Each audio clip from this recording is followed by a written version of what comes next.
Hello, can everybody hear my microphone?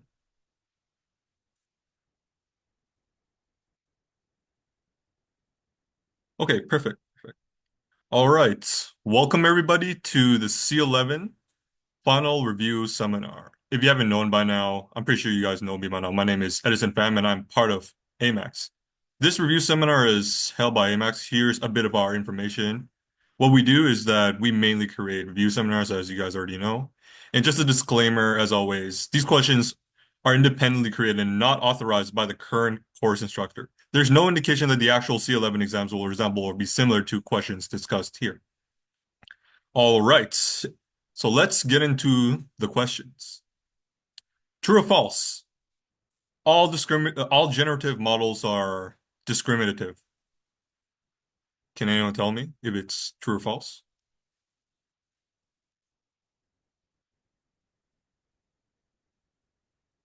Any justifications why it's false or why you think it's false? Or can you come up with like a counterexample?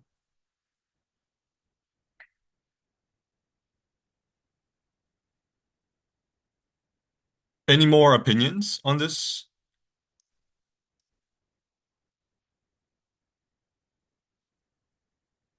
Well, so it's actually true.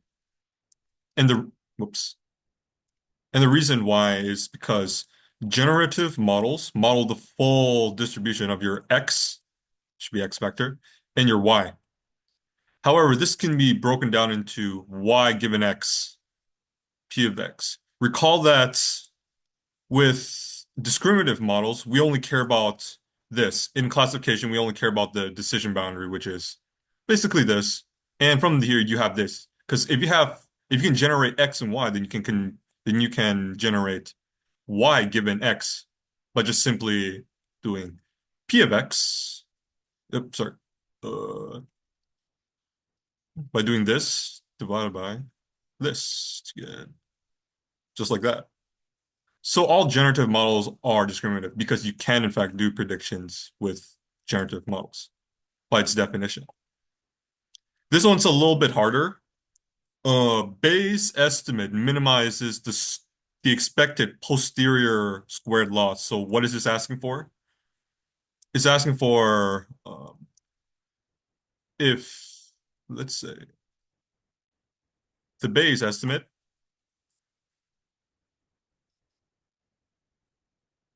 does this minimize the expected posterior loss, squared loss, minus hat. Is this true or false? Sorry, this is supposed to be our min. Sorry, can everyone hear my microphone?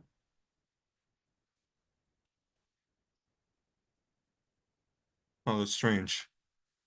Um, Interesting. Wait, let me ask him in chat.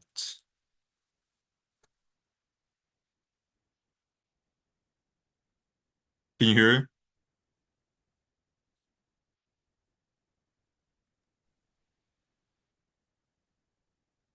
If you cannot hear me, just rejoin. Anyhow, I'll continue. So this statement is actually true. It finds the mean of the posterior. Is it the same as? Yes, it actually happens to be the case that it does minimize this squared error. So recall that, oops, wrong pencil. This is equal to, what is this?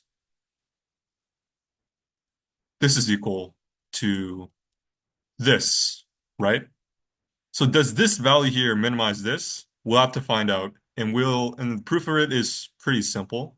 I don't think she'll ask you to do this because, I mean, it's in a true or false because it's going to be a bit too long for a true or false. But it's good to know. So we're trying to minimize theta hat inside of. I'm gonna drop the p of theta given x from 1 to n just for simplicity and speed's sake. Uh, Minus theta hat. squared. And then you can actually just distribute this and then distribute the expected value to get big bracket theta squared minus 2 e of theta times theta hat plus plus this. Notice that this thing here is a theta hat is actually a constant with respects to e, because e is the expected value over theta, not theta hat. So this is just theta hat squared. So likewise, you can pull out the theta from here. You get negative 2 theta e of theta. And this, I mean, it's just this. Whoops. It's just this. And when you take the derivative, the partial derivative, this thing disappears because it's with respect to theta hat. Theta hat here. So this is equal to negative 2. This disappears, but this stays. Plus 2 theta hat. And obviously, you set this to 0. And then you can clearly see, pretty obviously, that theta hat, the optimal theta, is equal to E of theta. And recall that I omitted this, but this is actually P of X. So yeah, it minimizes the expected posterior, squared loss posterior. All right.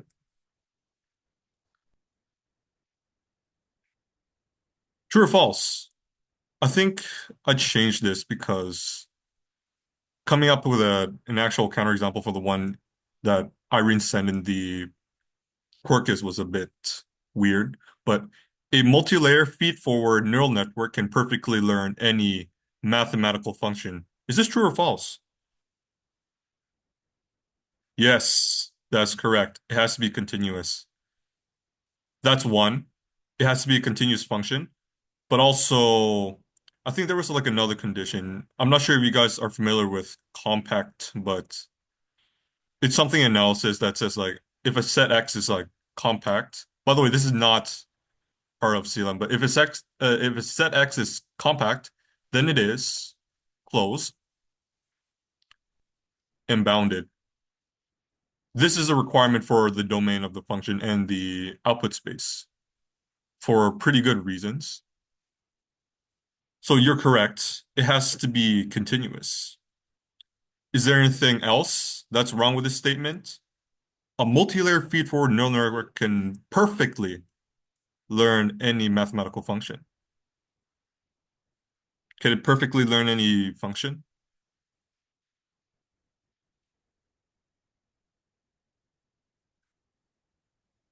Actually, it's not the case that it can learn any function perfectly. The universal approximation theorem requires that it's arbitrarily approximates it well. So it doesn't have to perfectly learn a mathematical function. True or false? With all things equal, the model with the simplest complexity will be chosen due to Occam's razor. Is that true or false?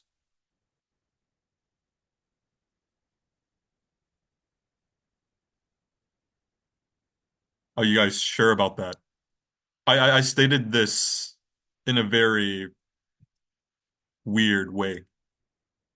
Just to this is like a trick question. The model with the simplest complexity will be chosen. Does this say anything about any other competing models that performs like equally well? No. So it's not necessarily the case that the simplest complexity will be chosen, but rather the statement goes with all things equal. So that means each model are equally likely to occur. If two models perform equally well, so let's say P of M1 given your data set is equal to P of M2, right? This is the model posterior. Then the simplest model without loss of generality, let's say this one, model M1 will be chosen. So given two models that perform equally well, the simplest model will be chosen. Otherwise, we will just consistently pick a constant function or a linear function, which doesn't make any sense. True or false? It is a good idea to use k-fold cross-validation, k greater than 2, on time series data without shuffling. Oh, sorry, with shuffling. Keyword here, with shuffling. Is it a good idea? Ooh, time series data is like, you know how data set, your data set is like not arranged in any, each observation are independent with one another. So like this observation x1 and this observation x2, x1 is independent to x2. However, with the time series data, you have like the timestamp 1, timestamp 2, and so forth. That's literally all it is. Like how you would see in a data set, it was like this. You have your data here, here, and then you have like a time index here. And instead of these observations being independent, these it's dependent on the time variable. So I'm just gonna give you the answer. It's false. Can you please why this simple? Well, it's because it's the way I worded it. With all things equal, the simplest model will be with the simplest complexity will be chosen due to Occam's razor. I explained that if two models perform equally well, if two models perform equally well, so their posterior probability, posterior is equal, then we should choose, by Occam's razor, we should choose the simplest model if they perform equally well. Because if we just simply pick the simplest model each time, so we just pick a linear function, y equals x each time, obviously this is not always going to be the best function to pick. Does that make sense? It just tests you if you know the definition, the Occam's razor definition thoroughly. So anyways, this one is false because if you shuffle it, you lose the temporal dependencies between your observation. True, false. In bias variance decomposition, the irreducible error term represents error caused by the model's inability to fit the training data. Is that true or false?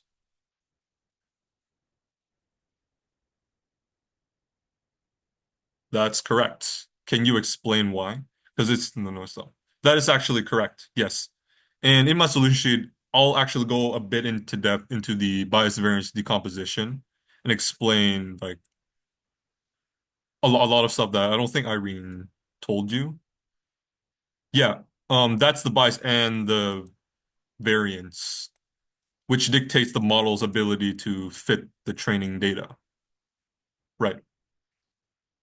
And actually, the irreducible noise error is derived from the data set, your data set D. Remember, you had like X, Y, which is like your like newly observed points, and then D. The noise comes from this data set.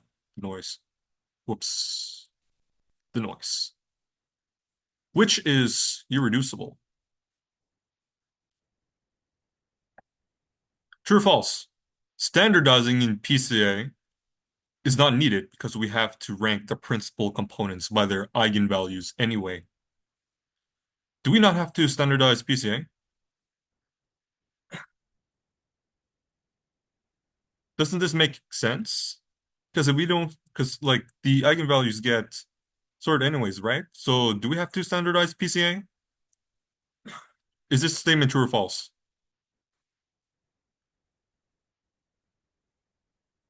Yes, that is one of it. We need to center the data, but also standardizing also involves scaling the data to the same scale. Otherwise, let's say you had like data inside of the range for 40,000 here, and this corresponds to like X1, and X2 falls in the range 100, I don't know, 110, X2. When you calculate the eigenvalue decomposition, this one would obviously have the larger eigenvalue. However, if you look at it like on a greater scale, this one is less significant than this one. Does that make any sense? Like if you draw like the line, like with respects to its mean, the data is not really that spread out when compared to X2. The data is not as spread out around the mean compared to x2, so we should remove this. Because this extra 100 here could be like caused by some noise, per se. All right. So for the short answer, can anyone explain to me how bagging in random forests, particularly binary classification to keep things simple, relate to bias variance trade-off?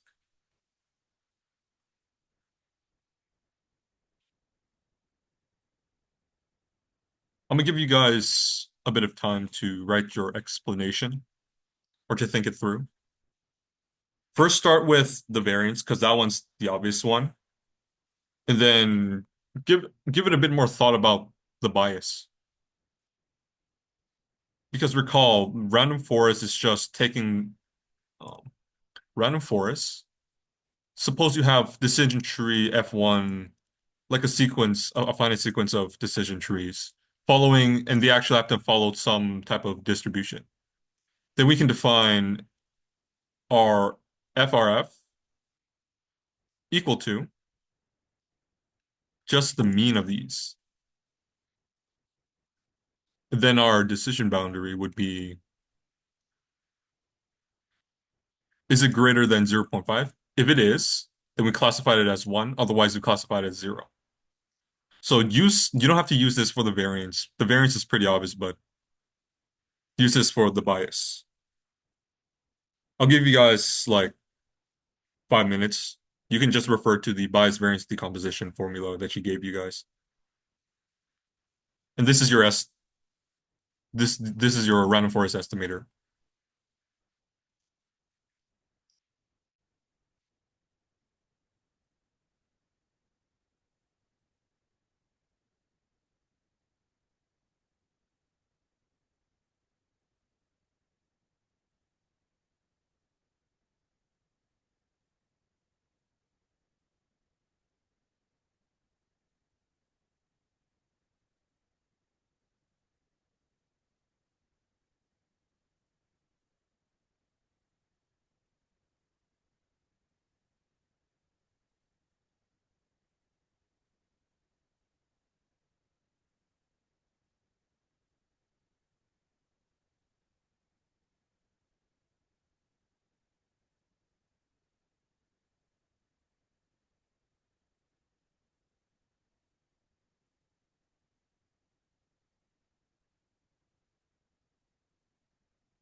Let me ask you guys this question.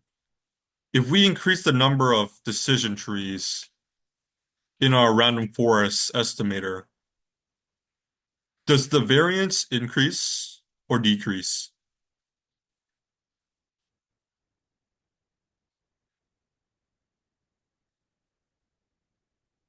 Actually, I'm just gonna show you guys right now because you guys actually have to know the bias variance decomposition pretty thoroughly. She might ask you to prove it on the exam. She did ask my class to prove it on the exam last semester. So the variance here, the variance term is this, or this is your estimator. And let's say F is your your true predictor function. And F bar RF is just the expected value of this right here. This is equal to F bar RF. Just like how she defined like E of Y is equal to Y bar. And E of y hat is equal to E of y hat. Oh, don't forget the D. Don't forget the D here.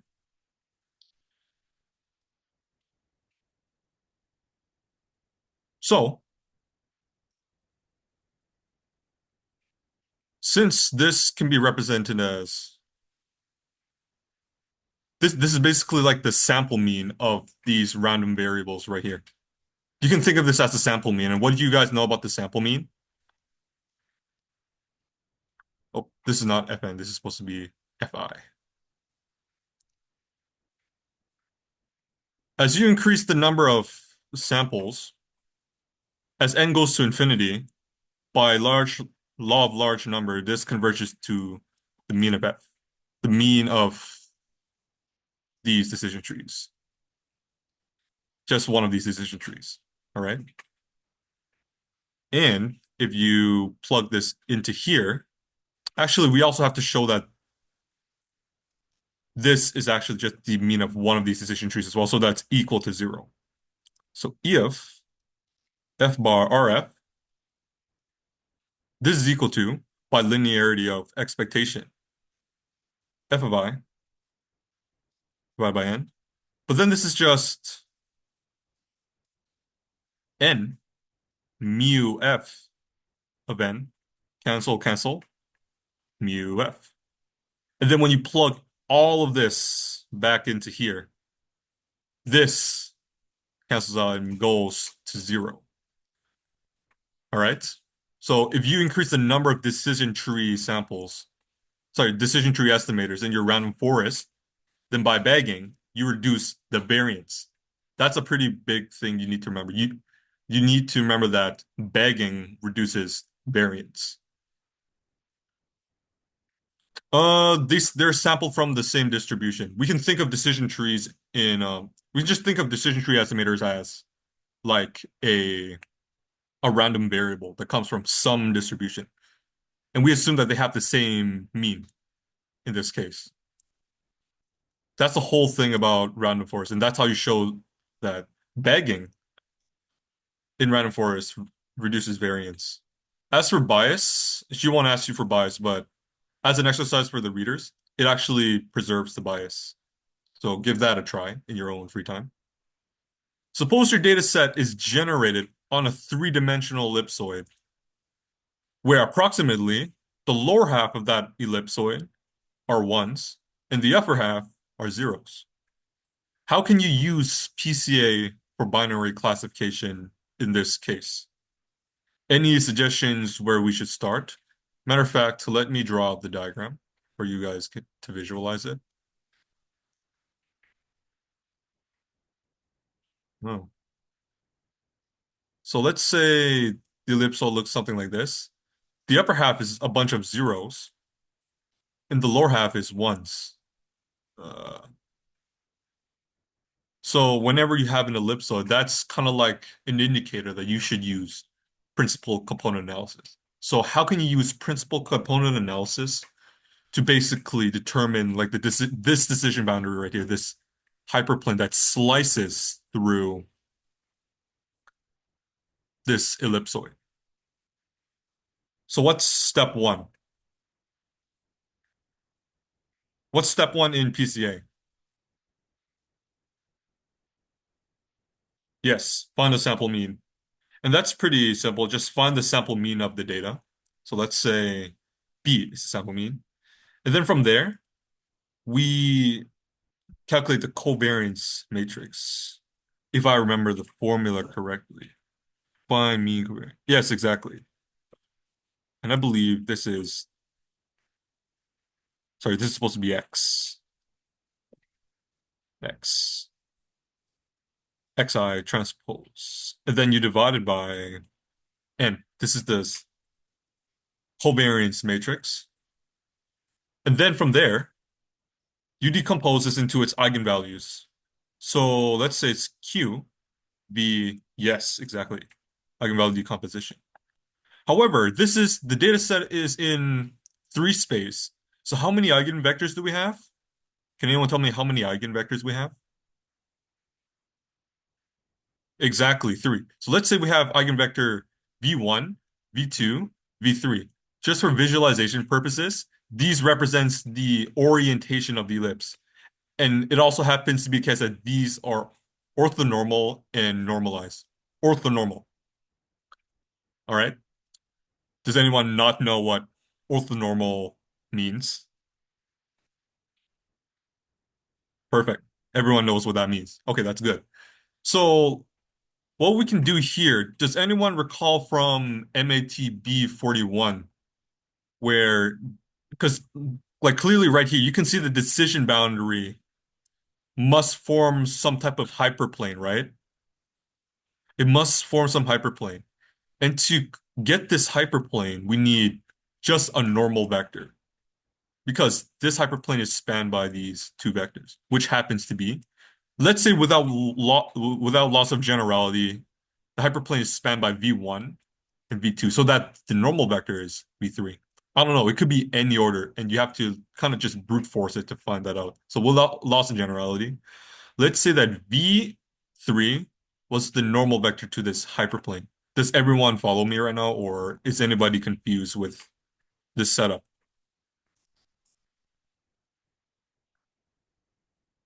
If anybody's confused, it's fine to speak up so I can explain it more thoroughly.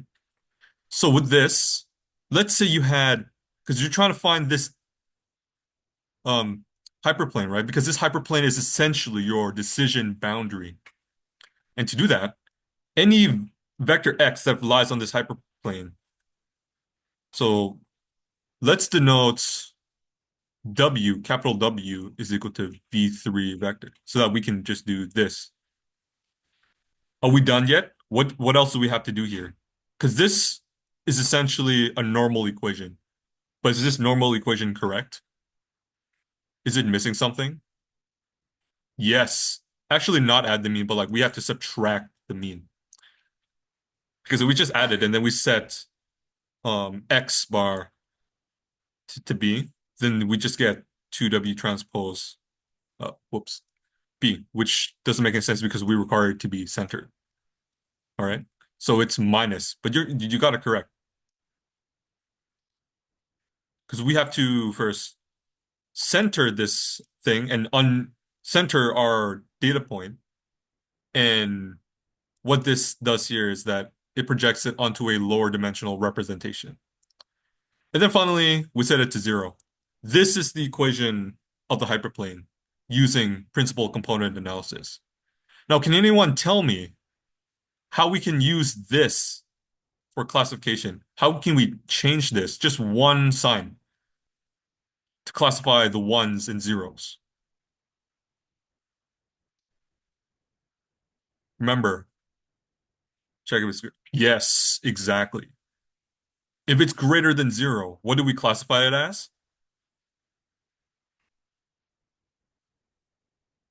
Are you sure? The zeros lie on the top of the hyperplane. Yes, in this diagram, it lies on top of the hyperplane. Actually, did I write that? The lower halves are one. Yeah, the upper halves are zero. So you could, if this is true, and let's say you put in like some sample data point X, right? Some sample data point Xi into here.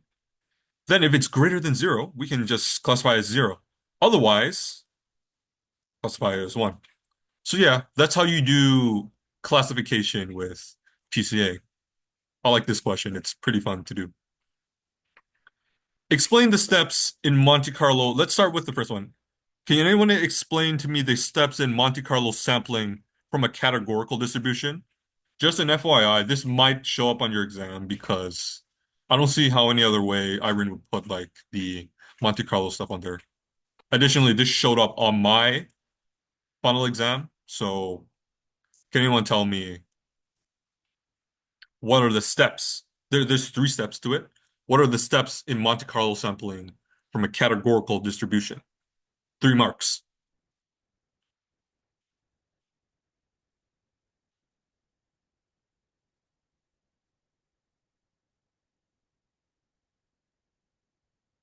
Randomly sampling. Lucy, you are correct. However, there's something you need to define first at the beginning. You're absolutely correct, by the way. That's just the last two steps. So step one is actually you need to define your categorical distribution. And when you define it, you need to define the probability vector like P1, PK. And then from there, you sample from the uniform 0, 1. And after you sample from the uniform 0, 1, you apply the inverse CDF of this probability vector onto xi. Not the probability vector, but like this inverse CDF of this. Does that make any sense?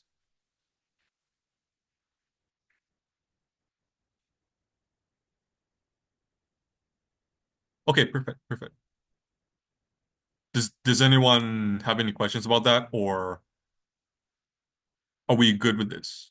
If you're not good with this, just let me know. Just type in chat that what's the inverse CDF?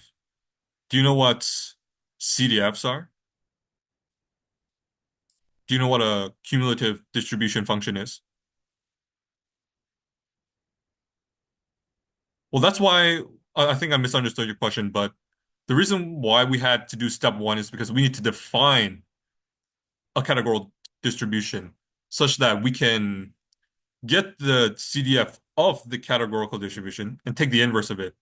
Why does the inverse exist? Because CDF is monotonically increasing. So the inverse always exists. How can we use Monte Carlo to sample it?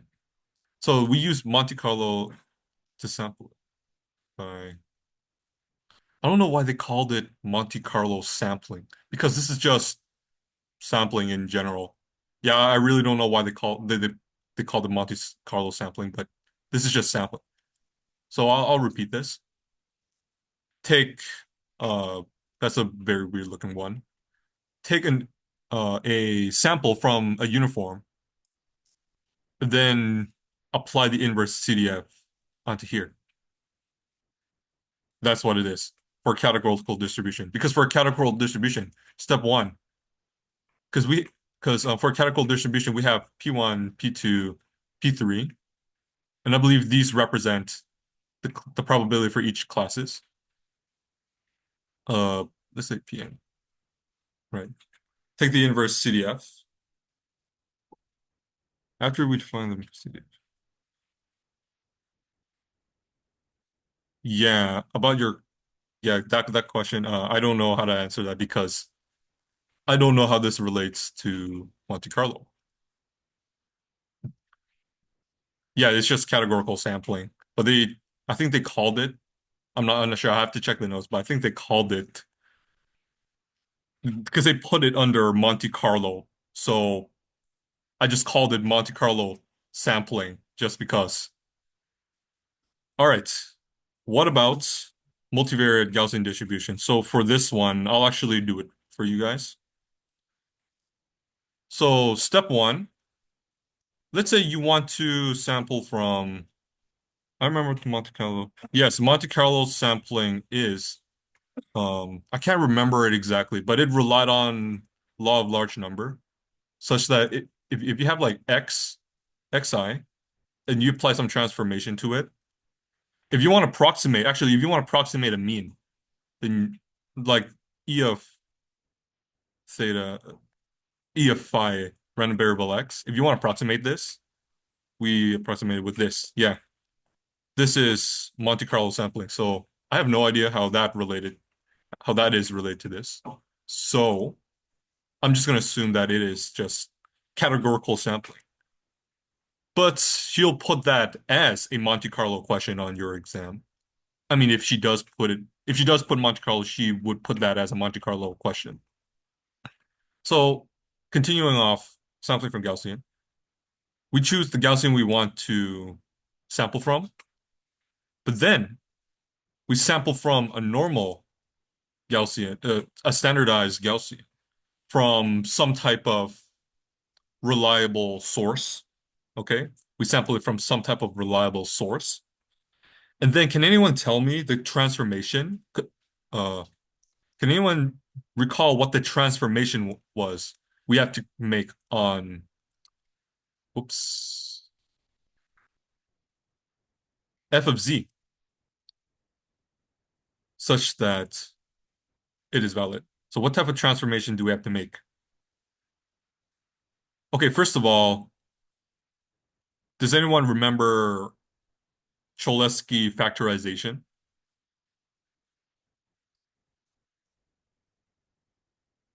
No. Does anyone not remember it? Oh, geez.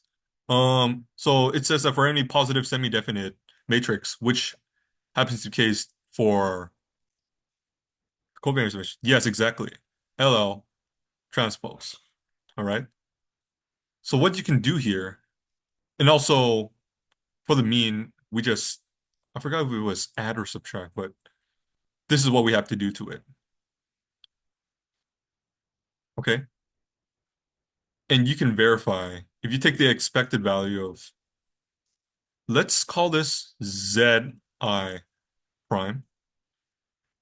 So if you take the expected value of Z, so I'm kind of using notation here because this is like a random variable. This is just a sample, but you get the point. Z E, whoops, E of L Z plus mu. And because this has mean 0,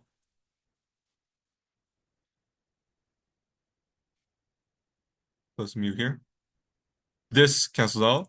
You get mu as wanted. Also, I want to mention that any linear transformation, this is a linear transformation of a Gaussian distribution preserves Gaussian. So we can do this stuff. And as for the variance, or in this case, the covariance matrix, plus mu, mu is just a constant in this case. So we can just do, actually, no, it's not a constant. Um, no, it is a constant. So I think we can do this. This is equal to LE Z L transpose. This is just the identity matrix. I forgot to specify. This is not 0, 1. This is 0, I. So this is just this equal to sigma. And that's how you sample from a normal distribution. All right. All right. Recall the ways to modify gradient descent to escape local optimums. How can we modify the k-means algorithm to escape the local optimums? So recall in gradient descent, what were the methods? What were the type of modifications we have to make in order to escape these local optimums from gradient descent? Can anyone remember?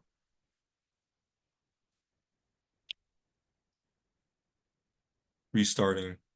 That's one of it. Is there another way? I mean, you could use restarting to escape local optimums. However, I think there's k-means plus plus also it it works, but it's still prone to because let's say you initialize it at some noisy point, then that's pretty much no different than having a bad initialization point. Hardcore k-means.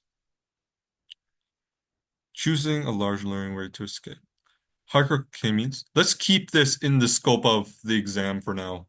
This kind of gets you thinking a bit more because we're using methods from gradient descent. Particularly, let's say we're using methods from stochastic gradient descent or mini-batch gradient descent. So how can we modify the k-means algorithms to escape the local optimums? Remember about stochastic gradient descent, how it escapes local optimums? How does it do that? Or more particularly, mini-batch gradient descent.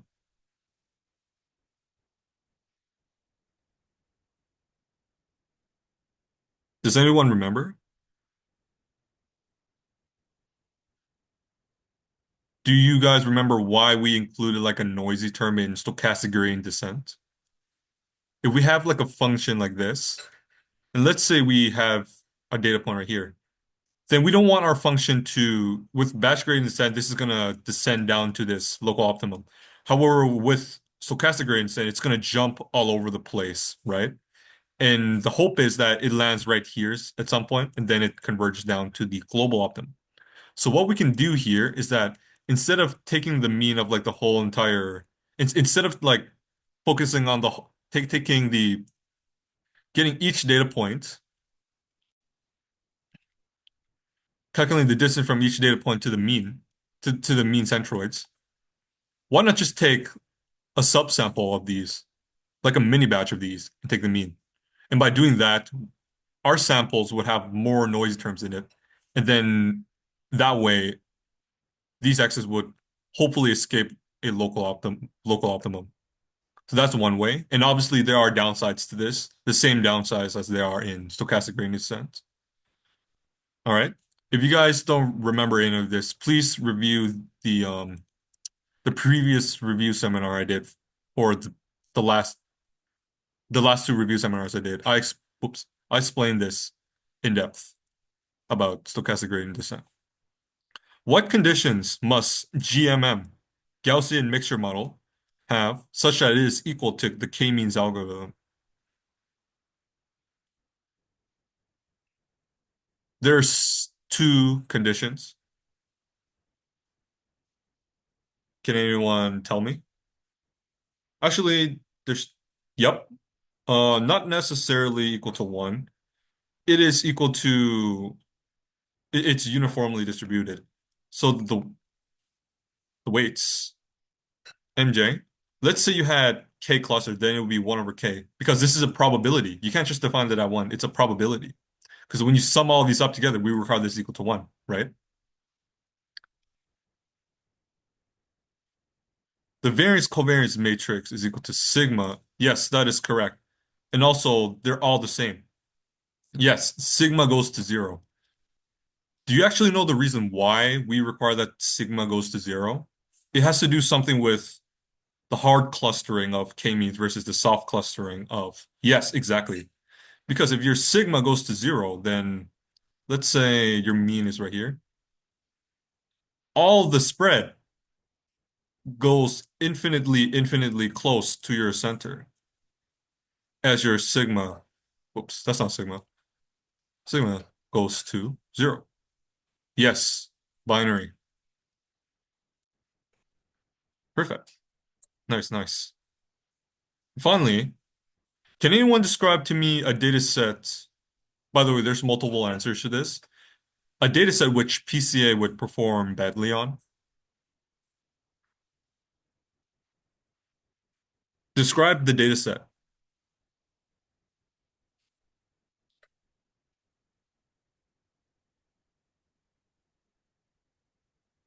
Think about the covariance matrix.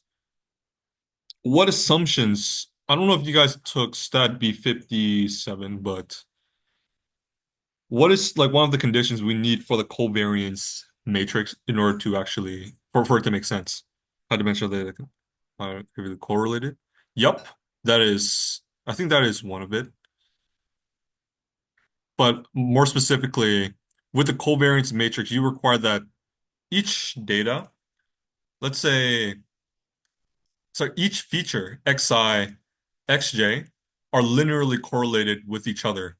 That's one of the conditions for a correlation, a covariance matrix. Something that can't be reduced in dimensions. Like binary labels, perhaps,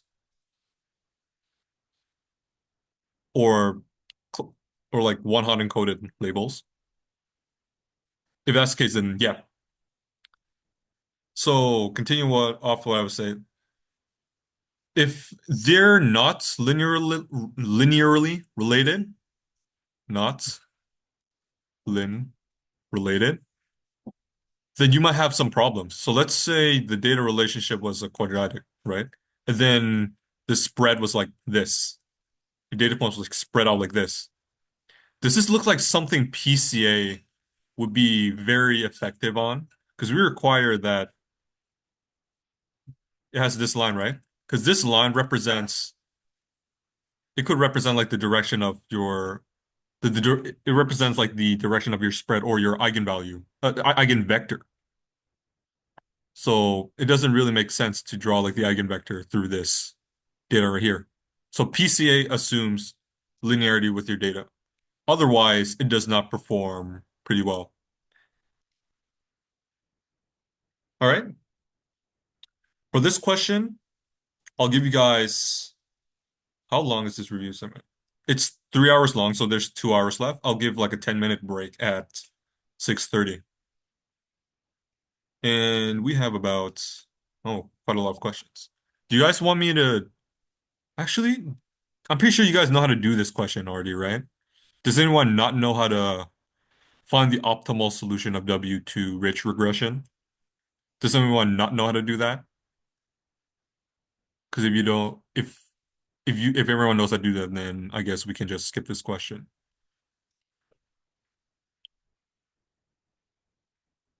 Skip. All right, perfect. Perfect.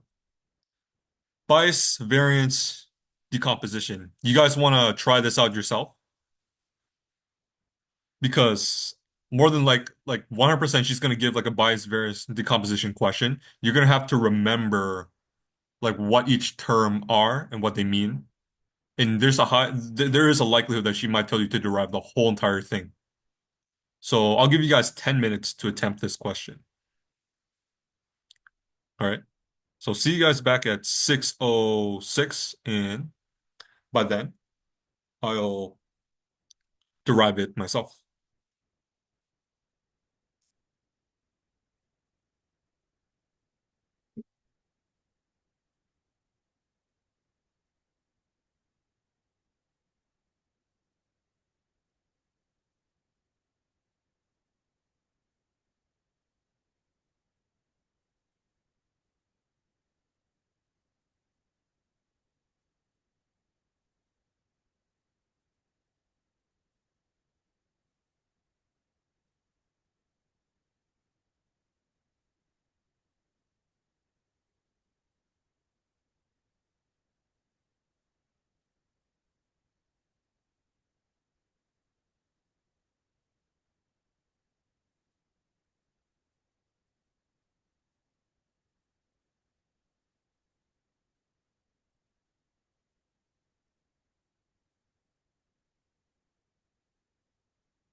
For the interest of time, I'll actually derive this right now. I don't know if you can still hear me. Um, can anyone still hear me? Okay, perfect. So I'll in my solution sheet, I'll explain like each term, like the bias variance decomposition much more in depth. But for now, I'm just going to show you how to derive it. Remember, it's expectation of x, y, d. X and y are new data points, and d is your data set. So clearly, the new sample data point x and y is independent of d. That's what the x and y represents. That's x vector ball. Just leave it at s. X. And essentially, you want to minimize. Let's see what I wrote.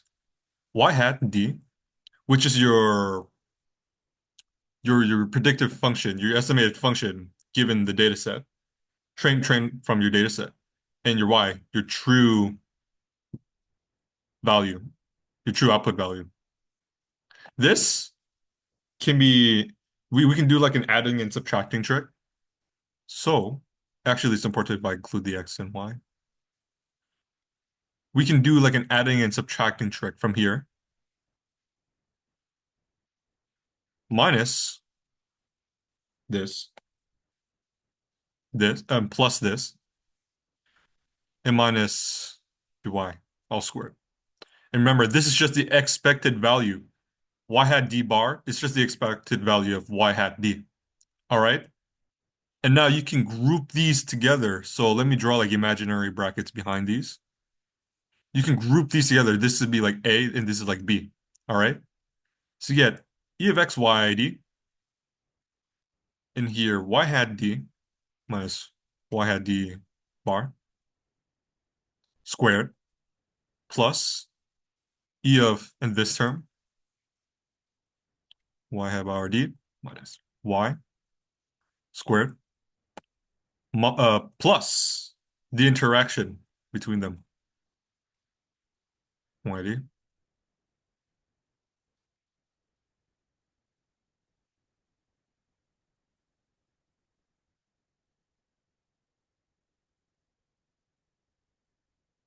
And then on the side, you would have to prove this is equal to zero. How would you do that? Consider this term. Since x and y are independent of d because x and y are new sample data point, whereas d is a whole entire data set, we can use the Taylor law of probability to bring in the expected value of d into here. So y hat d minus y hat bar. And this is just a constant term with respects to the expected value of d, right? Because this is just the expected value of y hat d. And we know expected value is just a constant. And y is just constant with respect to d. So we can just bring that out of the expected value like this. Excuse me. Yes. Why because in our notes, the Y star hat, the one with the hat Uh, on it, it doesn't have a D on it oh, because sorry. that's supposed to be over all the databases, no? Sorry. Which one are you? So you have Y hat D, and then you have Y hat bar D. But Right here? I don't think the Y hat bar is supposed to have a D on it. Because isn't that the average over all of the databases? I don't understand that. Sorry, I don't understand that question. Right, because the thing is, in our notes, there's no D there. Because isn't the definition of Y star, sorry, not Oh, star, Y hat bar D? did she use a different notation? I think she might have used a different notation for this semester. The only thing that's different is the fact that the Y hat bar doesn't have a D. The y hat bar doesn't have a d. Well, the reason why I put the d here is because the y hat is found by the d. You're using d to Right. But isn't get Y hat your bar estimated. the expected value over all D? Yes, So then why does it have a specific D on it? The Y hat bar. the y hat bar. Yeah. Well, Because what's the definition of the Y hat bar in oh, this sorry, case? I haven't defined, I said this, but like, this is the definition of it. Uh, the expected value of this. I forgot what they put down here, but this is just the expected value of, Well, that's the thing, because in our notes, the thing that they put down there is the D. oh, like right here. Yeah. So Okay, that's why I don't then. think there should be a D on it because it's averaged over all the D's. Oh, I see. I think y bar needs to be. Sorry, I can't read LaTeX like that. But I'm just good. This is what I'm going off of from like a another university's lecture. Okay. So I'm sorry, but I'll I'll probably like, post like the link to the lecture in the solution sheet. But essentially Okay. from here, you can bring in this expected value, and the expected value of this just becomes y hat bar minus y hat bar with the d equal to Okay. 0. So this term gets deleted.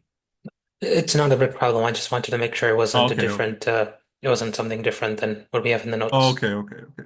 I'll post like the lecture which I'm getting this proof from just for clarity's sake in the solution sheet. So we just deleted the interaction term.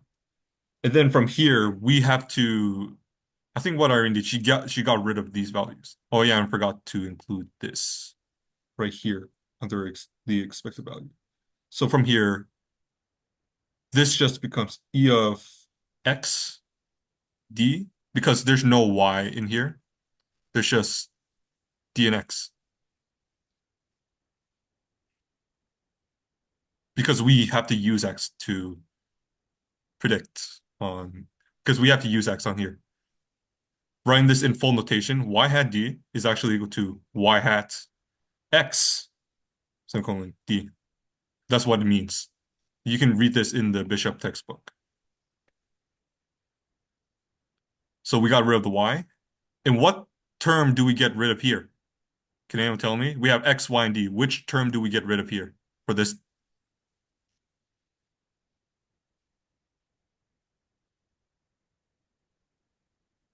So for this term, we have a Y. D. Yes, that is correct. We get rid of the D term because this is just an expected value, so it's a constant. But Y, we need, because Y is just equal to Y of X. We need the X value here because we're using X to predict Y. Okay. And then from here, we do another magic trick with this term right here. What's the magic trick, you might ask? Strategically adding and subtracting Y bar. And we define Y bar this time as Y given X, like that, minus Y, all squared. And you basically just apply the same trick as we did last time. I think I'll just cut you the slack of writing it all out and just skip to like the interaction term. Dot, dot, dot, dot, dot. Y, Y hat bar D minus Y bar. Y bar minus Y. Okay. And then from here, we take this term and then we apply law of total probability. I don't know if you guys remember it, but it's this. And then whoops, we have the expected value of Y given X because Y, this term right here, the random variable Y given X, Y given X itself is independent with respect to X. Does that make any sense? Like not just Y is independent of X, but Y given X is independent of X. So we can apply law of total probability like that.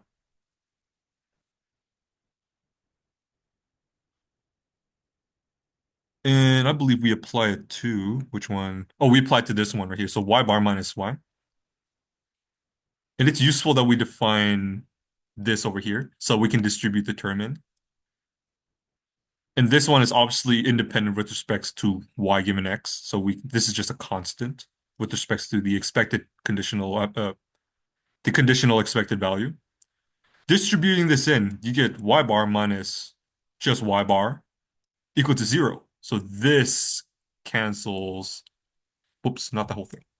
This interaction term cancels out.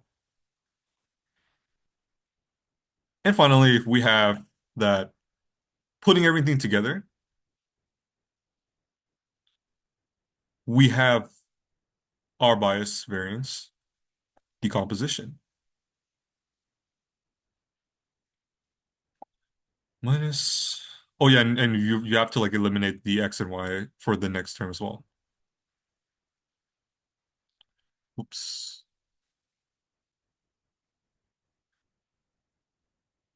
Oh, where's my mouse? Okay. And if I remember correctly, it was e of x y hat bar d minus this because there's no d in here. This one is just expected value. This one's expected value. There's no d or y, so we just left with x. And finally, we have this term right here, which does involve x and y. Y bar minus y. Can anyone tell me what this term is? Can anyone tell me what this term is? The variance? Oh, yes, that is correct. That is the variance. How about this term? What is this term? By squared. Yes, that is correct. And obviously, by elimination, this is the noise. And you can clearly see that the noise does not involve the predictive function. So that's why I was talking about. The noise is strictly from the data set. You cannot eliminate the noise by changing your model anyway, because this one does not involve the data set and this one does not involve the predictive function. All right? And you can clearly see it. Y bar, that comes from the sampled data, and Y is the true output when you predict it with X. All right? For this question, I'll just do it for the interest of time. So just let me see what I wrote for this. All right. For this question, uh, let epsilon be 0 sigma squared noise, where sigma is known, and dB our data set. Consider the following model with the basis function b. So this is a basis linear regression. And suppose w given d follows normal distribution with w, whoops, with W and epsilon being independent. Determine the distribution of Y, the posterior distribution of Y given X and D. All right. So we want to find the distribution. All right. Recall that we can marginalize this with respect to W. And when we marginalize it, we have P of Y after doing a bunch of simplifications, by the way. Oh, what the hell? Oh, like this. Uh, and then P of W given not enough space. Gotta erase this.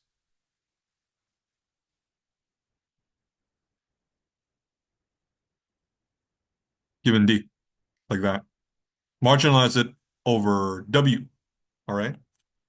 Recall, we have the distribution of this term. This follows normal mu vector covariance matrix.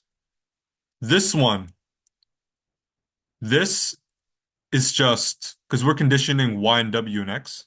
So recall from here, if we condition on W and X, this is just a linear combination of normal. This is just a constant now because we are given W and X in this condition right here. We're given W and X, so this is just a constant. However, this is a random variable. And what type of random variable is it? It's a normal random variable. So we have a linear combination of Gaussian distribution. Hence, it is Gaussian. So we can apply the expected value on Y. The expected value of Y given W and X. This is equal to the expected value of W transpose B of X plus epsilon mean 0. So this is just W transpose B of X. Sorry for my terrible handwriting. I'm doing all this with a mouse. And for the variance, whoops, W transpose B of X epsilon. This is just a constant. You get the variance of epsilon just equal to, is equal to sigma? No, it's equal to sigma squared. All right. So yeah. So notice that this is a product of Gaussians and you're marginalizing it over W. Hence, this whole term here is Gaussian. Therefore, this term here is Gaussian. Now, I'm about to do something. Recall from lecture, do I want to erase all of this? I'm not sure. I'll just bring this down. Recall from lecture that she derived this in the chapter 12, P of W given x1 and y1 n. Notice that this is just your data set, right? This is just your data set because your data set is equal to this. If you're given this, that's equivalent of you being given your data set, right? Okay. And she gave us that this was equal to W minus W bar, not sigma, equal to some K inverse, W minus W bar, plus some constant. All right. And she also gave us that, actually, from this means that W given, I'll just write it as D, but D, you can write as D or X1, Xn, the same thing. It's the same thing. This follows normal W bar, capital K. Okay. And then she also gave us that from there we can show that Y given X, D follows the following distribution. The normal B of X transpose sigma squared. All this is in the notes, by the way. She gave us all of this, so I assume that we can use this in the exam without much proof. All right. So, yeah, that is the solution. Actually, not sigma, this is K. But what were we given K as?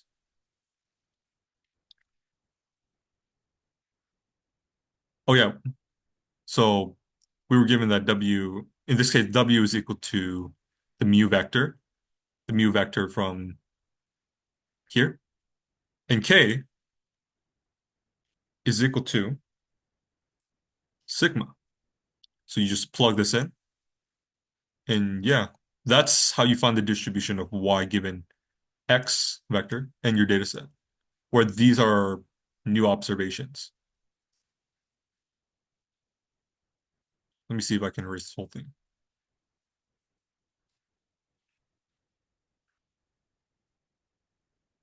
Oh shoot. Yeah. I forgot to do that. Yeah. So can anyone tell me bias variance decomposition? Okay, first of all, if we increase the number of degrees in P, does that increase or decrease the variance? Remember, the variance is its ability. Yes, exactly. It's the ability to overfit or the noise. Variance relates to overfitting. Bias relates to underfitting. So as you increase P, the sum of squares error for the variance increases. How about the bias? What does the bias look like? What's the relation with bias and variance?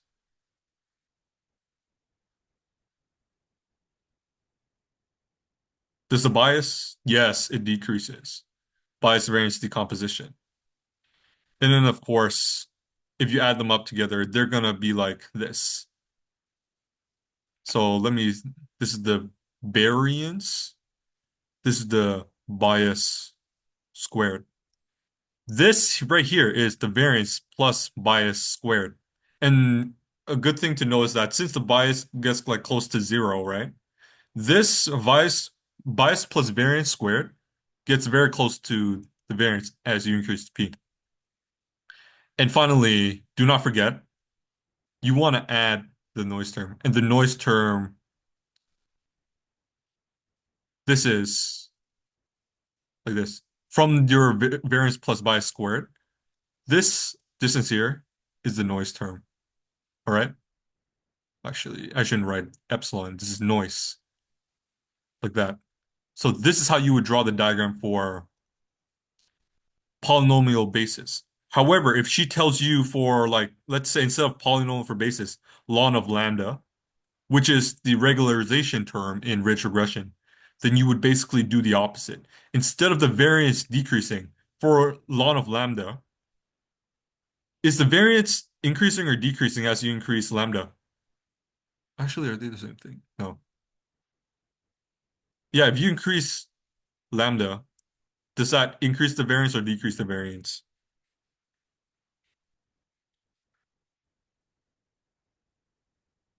Think about it. It's your regularization term. When you have more regularization, does your model become more simpler or does it become more complex? Think about the purpose of why we do regularization. Yes, and when it becomes smoother, what happens to the variance? Decreases. Yes, exactly.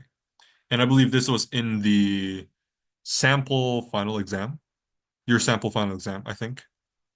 Or she told you to write that. And obviously for bias, it increases. The graph for the bias plus variance, the same thing. And then you would shift all of it up. Sorry, this graph is like very bad, but this one's increasing. And then this one's like the distance between the noise. Ah. Anyways, that was a bad graph. So, next question. Given an n, given a single n by m dimensional image with grayscale color, so from 0 to 225, discuss how we use PCA to perform image compression. This is the last question before I get you guys to take a break. So, can anyone tell me their idea? Remember what we had to do initially for this type of question? So, we need to define YI, our data set, right? Our quote unquote data set. What is YI in this case? This is like a generalization of the question she put, the PCA question she put on the sample final, by the way. What do we let YI? The pixels. Hmm.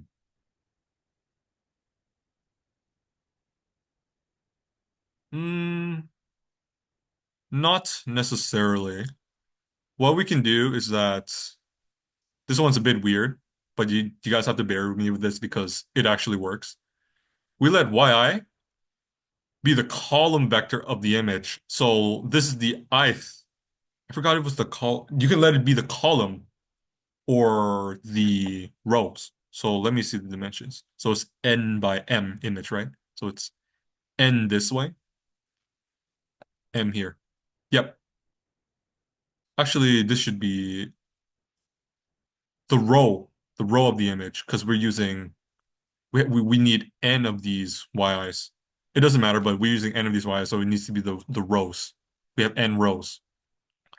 So let this be the row of the image, the row of the pixel. So this is gonna be like 62. It could be like 0, 1, 225, 225, and so on. We're taking the row of the image and putting it in the data set. All right. And then from there, that's just step one. And then from there, it's just regular PCA, your mundane PCA. So what is the next thing we need to do after we define what our data set is? This is probably the hardest part to do. So I'm just giving you guys this for free. So you can do it on the exam if it shows up. So what's the next step in PCA? So we have M features in this case. Yes. So we're trying to find like which column basically are relevant. And then we take like and we do like the eigenvalue decomposition here and then take the first k eigenvalues that are the most relevant. We find a way to like compress the image by reprojecting all these data points, all these yi's from here. Yes. Plot the number of points with explained variance. Or you can use the basically the elbow method. All right. So number two, what do we have to do? This is just, I'm just getting you guys to do PCA again. So I'm not going to bother you guys with that. B is equal to yi divided by n. Okay. Yep. Find the median covariance. You guys already know that. the mundane stuff, but you guys have to remember it. Remember the process. And okay. Step three, QBQT. Step four, sort it. Sort by the largest eigenvalues. So let's say, yeah, you just basically have to sort it. All right. So from highest to lowest. Okay. Sort eigenvalues. And make sure when you sort the eigenvalues, you also sort the eigenvector, yeah, the corresponding eigenvectors as well. Don't forget that. Then step five, you choose your threshold by elbow method, or you can do this.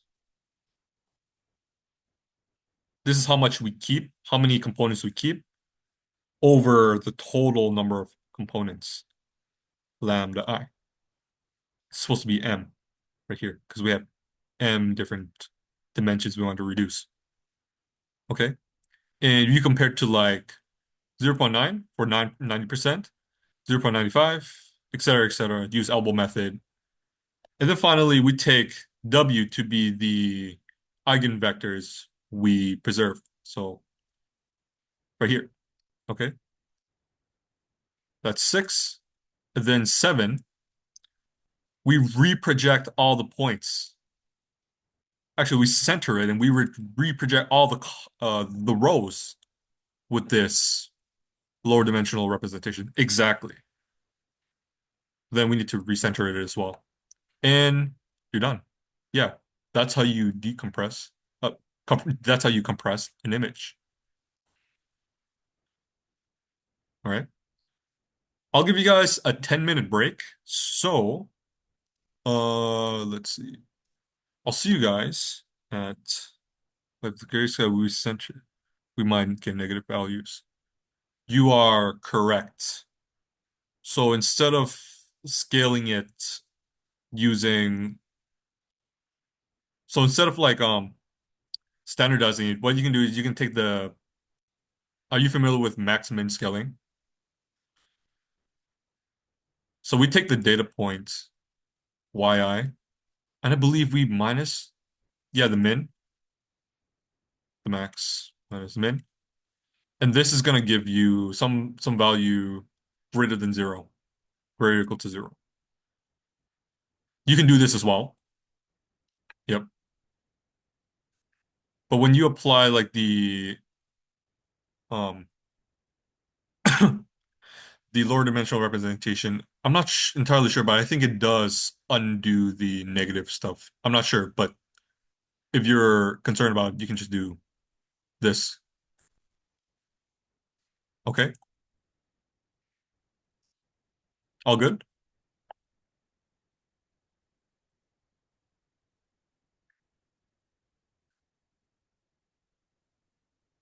No problem. Okay. I'm gonna see you guys at 6:43. Okay? 10-minute break.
Oh, I have a question for you guys. Have Has Irene taught you guys automatic differentiation? If you guys didn't know, automatic differentiation is like a faster way of doing the back propagation stuff, like the forward passing, the backward passing. Has she talked about auto diff?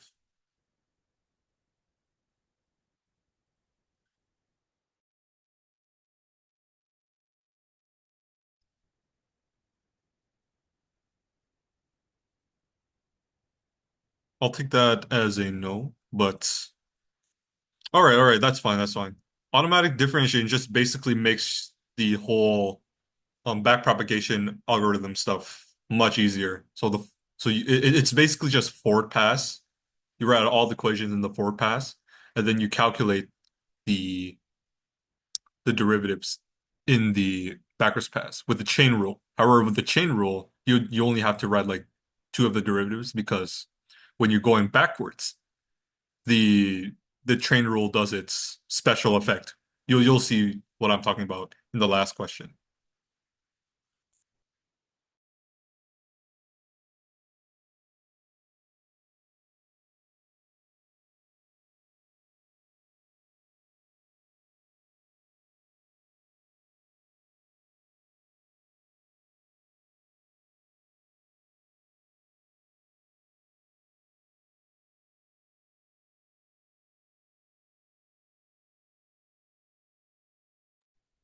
What do you mean by the delta?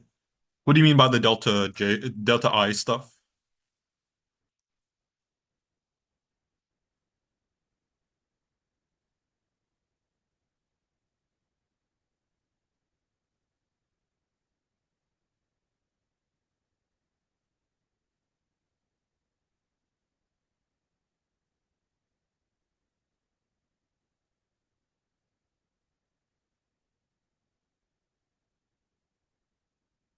Yes, yeah, about that.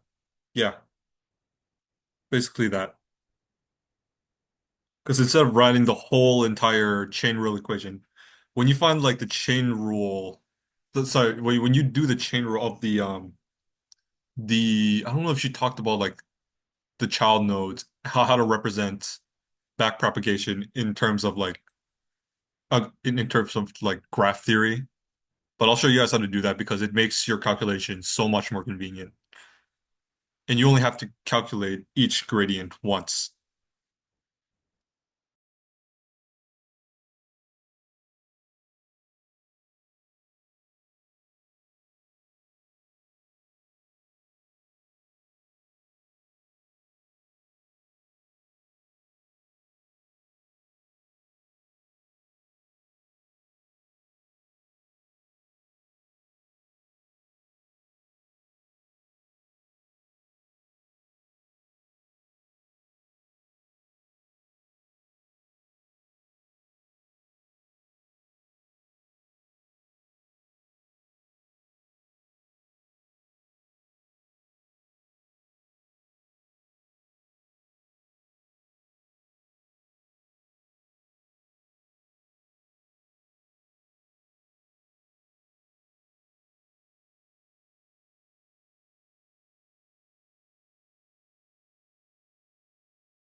All right, guys. Welcome back from the break, and let's continue with this review seminar.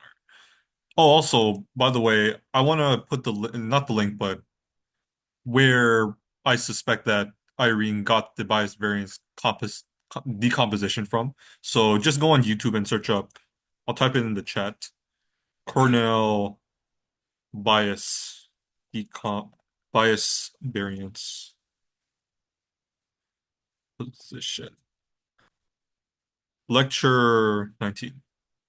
They use almost, I think, the exact same notation Irene uses, and the proof is exactly the same.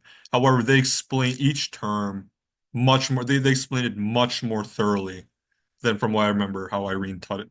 So do go look at that video on YouTube. Anyways, can anyone explain to me all the steps in the k-means algorithm? Can anyone tell me what's the first step in k-means?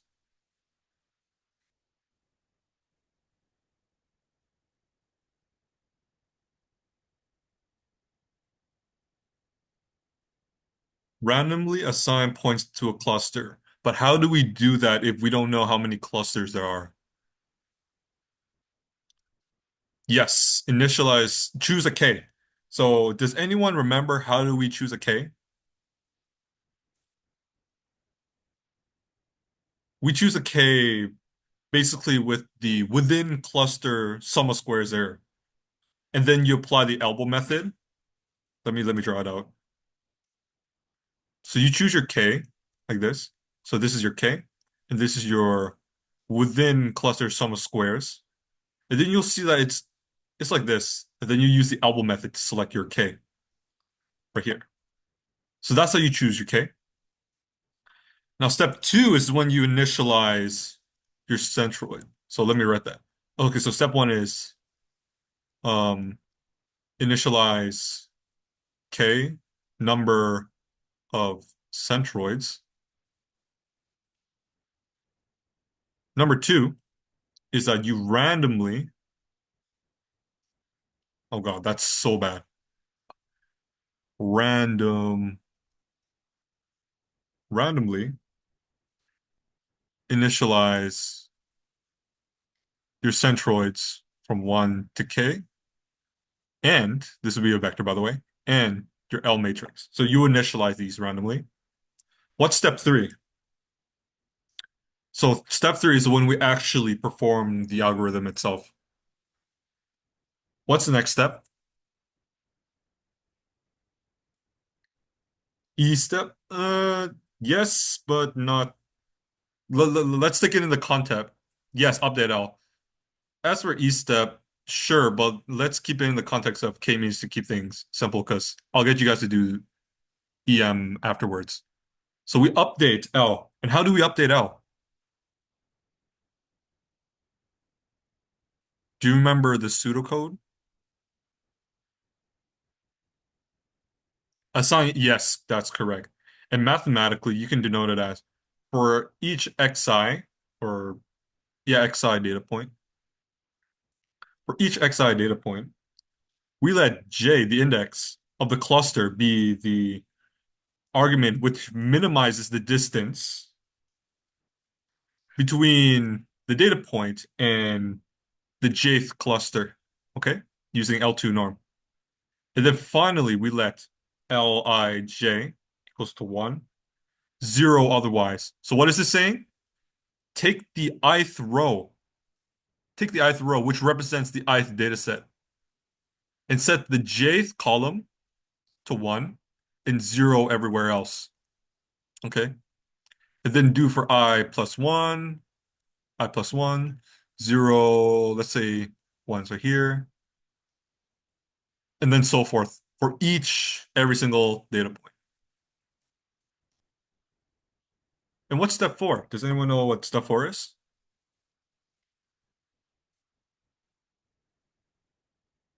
What's step four? What do we have to do? Yes, recalculate it.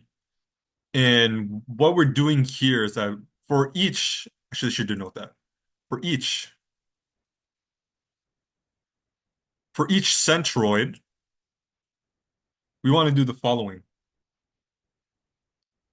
Take I is 1, ij. Actually, like this. This is how we update it. Xi divided by this. Does everyone understand what this is? What all of this means?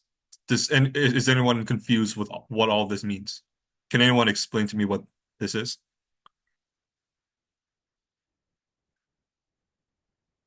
Yes, that is correct. More specifically, this is the number of points within the cluster. So we're iterating through each I, and some of these are zero, some because like it could be like 1, 1, 1, 1, 1, and then 0, 0, 0, 0, 0, 0, etc., etc. That's the number of points in this cluster. And then when we multiply it with xi in the top here, this is just the data point, right? Data point within the cluster. Otherwise, if it's not in the cluster, then this would be zero. And then that sum would get canceled out. And then step 5, I'm pretty sure you guys already knew. Continue 3 to 4 until convergence. All right. So that's the steps for k-means. Let's see how many questions there are. All right, perfect. I think there's enough time for you to try it. So I'm gonna get you guys to try out this question right here. I don't think I should have deleted all of the steps. All right. Actually, you guys wouldn't be able to see it anyway, and you guys have the lecture notes. So I want you guys to perform one iteration of k-means to update these centroids. So step 1, you're already given the number of centroids. Step 2, you already initialized centroids. Step 3 and step 4 and step 5. Step 5 you don't have to do. Step 5 is just doing it over again, but you just have to do it once. So perform one iteration of k-means. I'll give you guys 10 minutes to do it. So 7 o'clock, 7 p.m.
So the way we determine if this point belongs to cluster is at the point. Yes, that is correct. Using L2 norm.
All right. I hope that was enough time for you guys to do this question.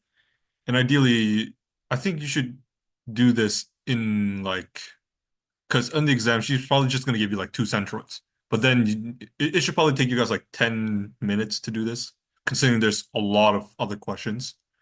Oh yeah. Also, as for the other questions, like the decision tree stuff, I'm not going to include it in this review seminar just because I've already covered it in my previous review seminars. So do look at my previous review seminars if you want to review on decision trees and how to calculate them. Anyways, so recall that the next step we need to do was to calculate. So let me write down all the means. So the mean, the first centroid is here. Second centroid is here. And the third centroid is this. Probably shouldn't write the three here. It's good to have this right here on the side. And then from here, what I would do, I would draw a table. I would draw a table. And on the side, we will have the data points. And the data points are 0, 2, whoops, 0, 2, 0, 0, 1, 1, 1, 0, 2, 4, 3, 3, and 5, 3. And now you want to calculate the distances between this data point and this using L2 distance. So how do you do that? 0 times, actually, it would be 0, the norm of 0, 2, minus 1, 2 squared. And you will get that this is equal to 1. Do the same thing for this data point. You get 2 and root 26. For this one, you get root 5, root. I should probably draw like a divider right here. I don't know. This might make it a bit more messy,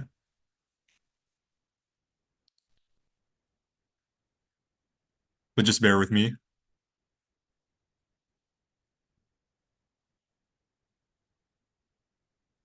So that's root 5, root 8, and root 34.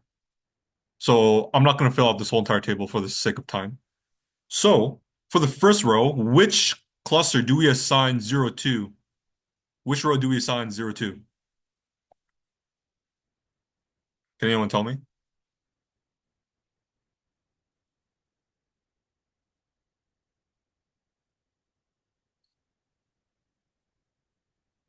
Cluster 1. Yes, because cluster 1 has the smallest distance between 0, 2 and the location of it. Okay? How about 0, 0? Actually, let me give you two more rows. Okay. So this one gets assigned to 1. So you would write it out like this. How about this one? Which cluster does it get assigned to?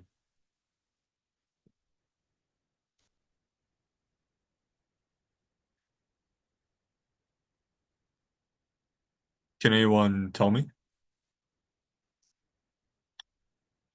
Yes, it's still 1 because we're calculating what I'm doing here is that for each data point, I'm calculating the distances between the data point and the centroids, okay? And then you want to compare this value with this value with this value. Which one is the smallest? And that's how you do it. And then obviously for this one, you can tell it's also 0, 0, 1, 0, 0. Then for this one, I'm just gonna give you the answer. When you calculate, you're gonna get this 0, 1, 0, 0, 1. Wait, yep, 0, 1, 0. And the last one, this data point is 0, 0, 1. What if we have a tie? In that case, you would just pick either one of them. But in the exam, she's not, I don't think she's going to give you a tie. If it does happen, just pick one of them or ask the TA. All right.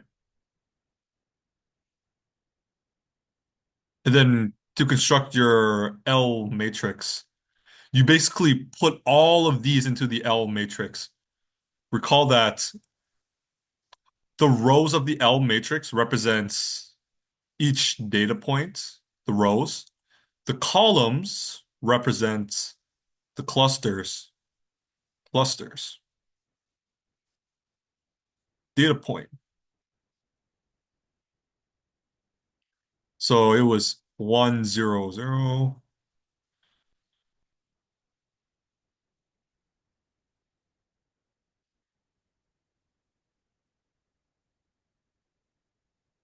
01. This is your L matrix, okay?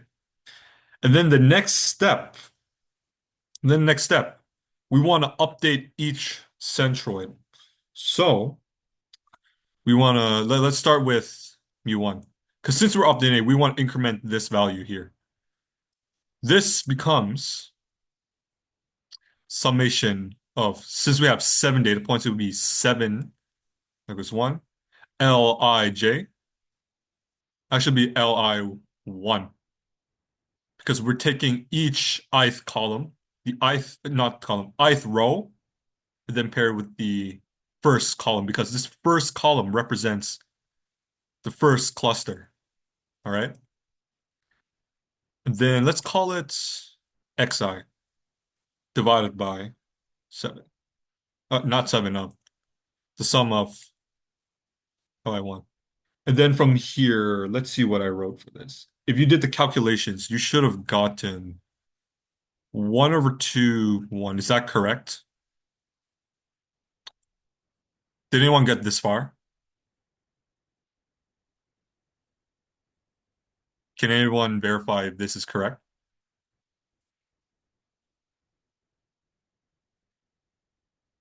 I'll just continue off and someone just can tell me later. 2, 1. Sum of I equals 1, 7. Li 2 xi summation Li 2. So this would become, you actually divide by 2 because there's only 2 data points in this cluster. And this would be all calculated manually. 2, 4, 3, 3. 2, 4. Is it 2, 4?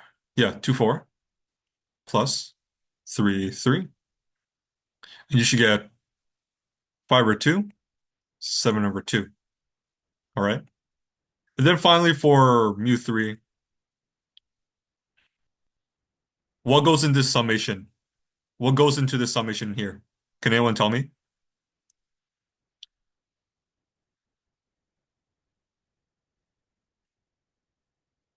Can anyone tell me what goes into this summation right here?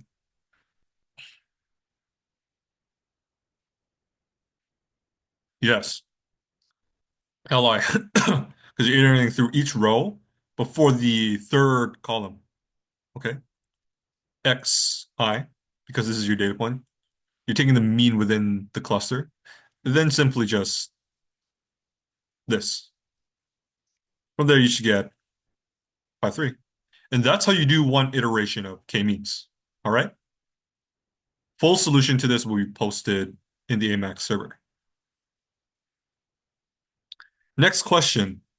I think I'll give you guys 15 minutes worth. Actually, first of all, I'm gonna get you guys to do this. What's the first step in the EM algorithm for GMM? Can anyone tell me what's the first step?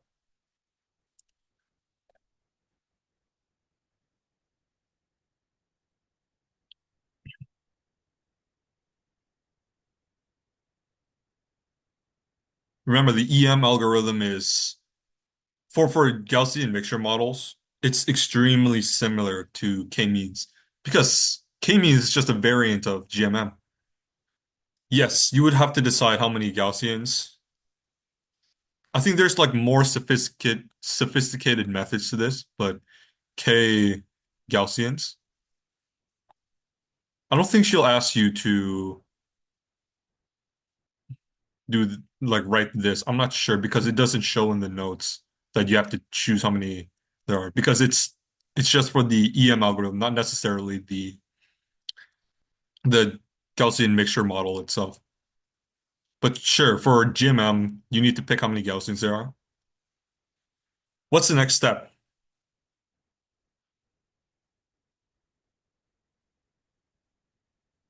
Think back to K-means if you can't remember.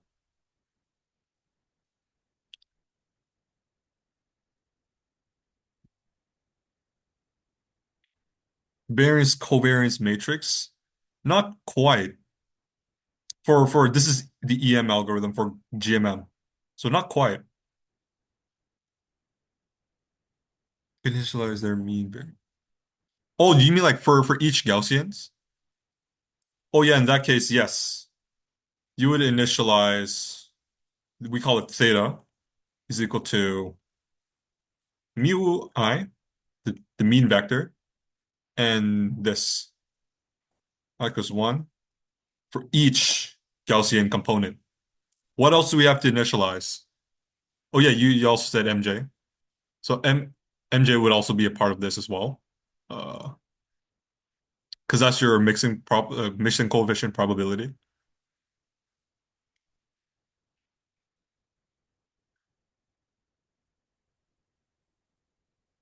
But what else do we have to initialize?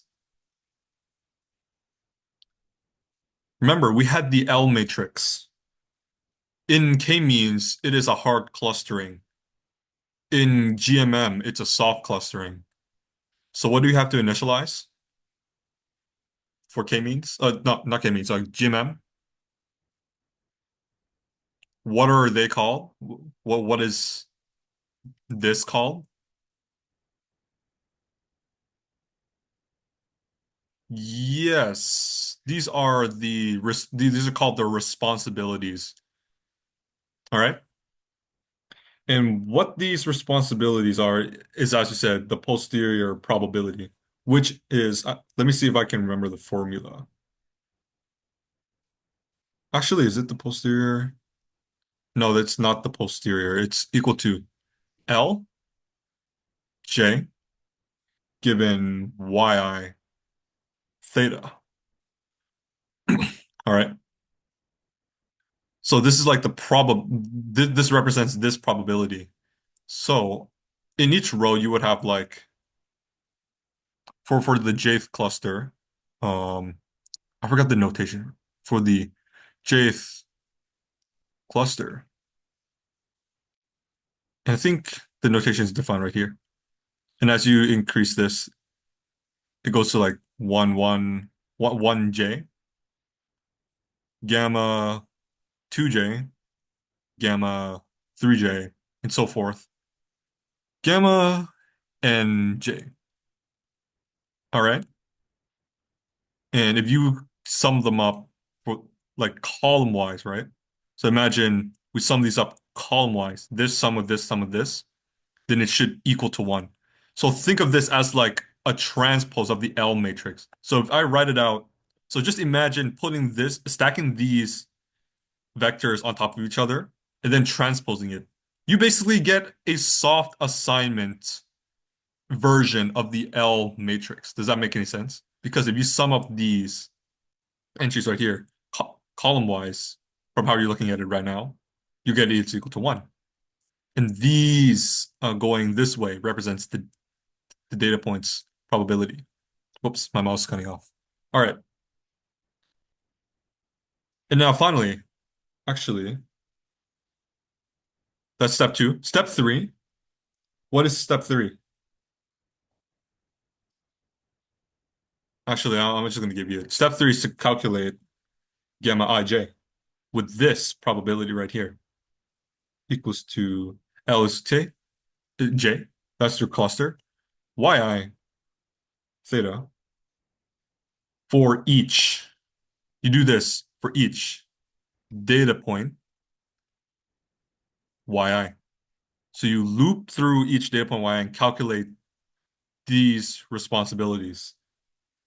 And then you would do that for each cluster as well. So it's like a double for loop you can think of for each yi. And then for each yi, you calculate for each j. You calculate this.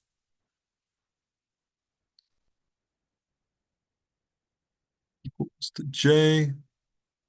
And then you would put it into like the matrix, this, not matrix, this vector right here, into here. All right. And then finally, the last step. Can anyone tell me what the last step is? Once again, think about what we have to do in k-means for this part. Can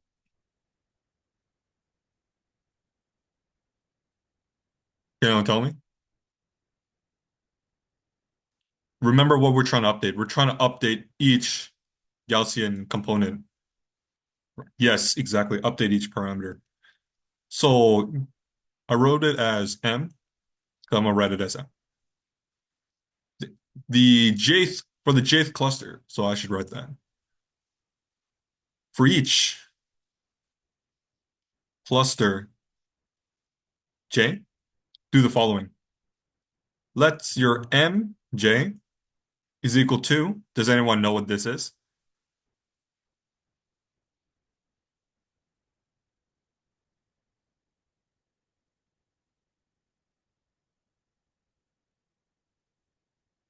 Actually, I'm just gonna give it to right here. Gamma ij divided by n. This is your mixing probability.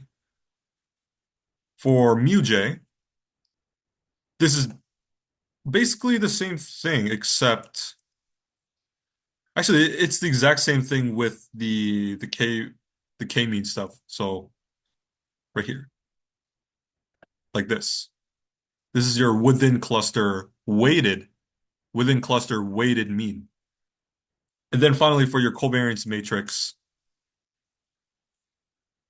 once again, this is the weighted covariance. You're weighting it by gamma j.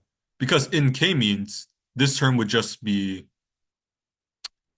actually we wouldn't have this in k-means, but for this one, this weight would be either 0 or 1 depending on if it belongs in the cluster. But this is a soft assignment, so it's a weight. So continuing up, this is just yi minus mu j, yi minus mu j, and then the transpose goes out here. Not in here, because if it goes in here, then it's just a scalar value. Putting it out here makes it a covariance matrix. Then sum up all the stuff within the cluster.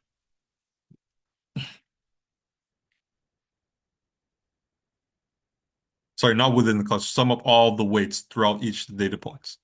Sum all the responsibilities. All right. For the next part of it, I want you guys to, given these initial values, so let's say you sampled your data points, 1, A, B, C, D, and with a 3-component Gaussian mixture with the following parameters right here. After one iteration of the EM algorithm, so you already updated it once, now you want to update it again. So after one iteration, you get these values for your responsibilities. Now you want to update it again, given that for y1 equals to 1. Calculate gamma 1j for each j, and then the means and mixing probabilities. So this is just the E step, but for just the first data point right here. You're just calculating each one of these. Okay? That's the E step. And then for the M step, you want to calculate just the means and the mixing probabilities. I don't want you to calculate the covariance stuff because that's going to take way too long. And I don't think she's going to ask you for that. All right? I'll give you guys like 10 minutes to do it. Yeah, I'll give you guys like until 7:30 to do this.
All right, everybody. I hope that it was enough time for you guys to attempt this question.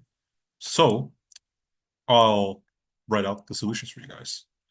Uh,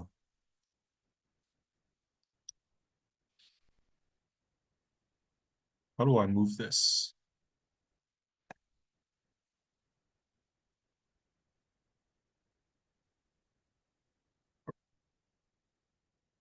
Okay, so we start with the E step, the expectation step. So what we have to do, we want to find gamma 1, 1, gamma 1, 2, and gamma 1, 3, given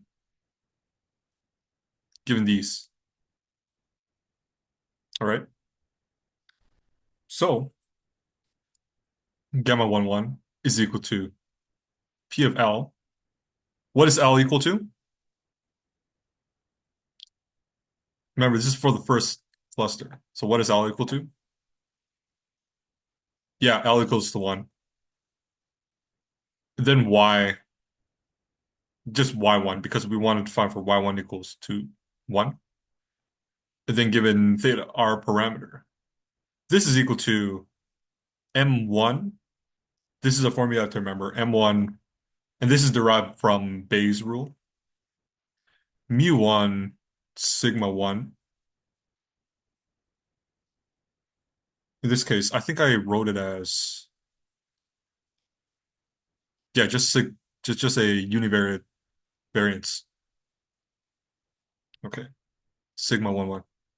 Divided by summing up all of these clusters for each one of these clusters. So I, P of yi equals to, no, P of 1 equals to 1, given mu I, sigma I.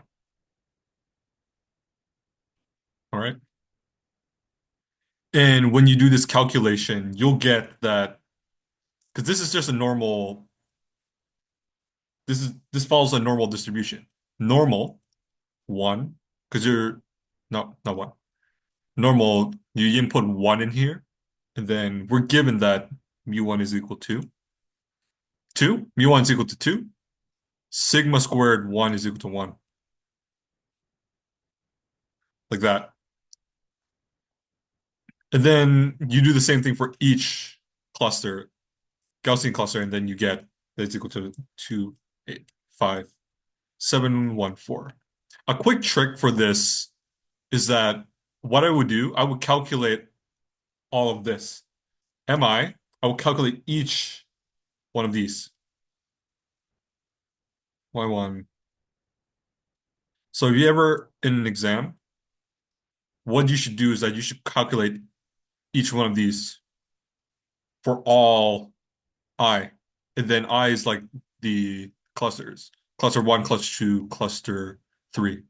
So that you can put all of it together. Because this one is just M1 and then so this is just for cluster 1. Then you're summing up all the clusters. This is going to be the same throughout. This denominator is going to be the same throughout each of these gammas. So let's just call this what should we call it? M. Let's just call it capital M for now. Now we want gamma 1, 2. Gamma 1, 2 is equal to, can anyone tell me what goes in the numerator?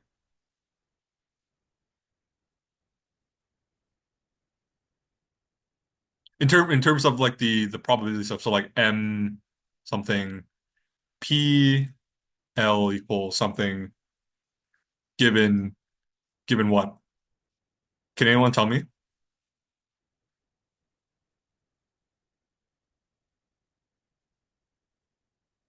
This corresponds to the second cluster, the second Gaussian cluster.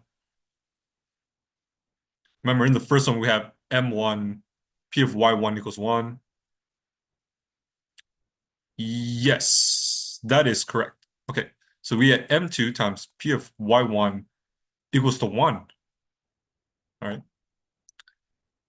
Given mu2 sigma 2 squared. And then what goes into the denominator? What goes into the denominator?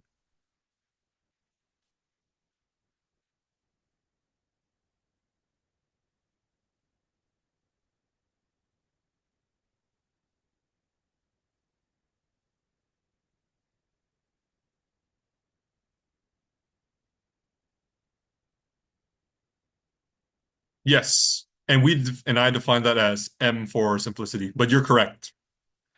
And I define it for m as for simplicity because you just need to calculate these three probabilities for each cluster so that you can put it all together as such.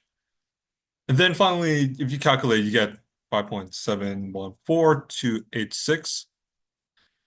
And for gamma 1, 3, you should get that it's equal to 0 using the same process, all right? Approximately 0. It's not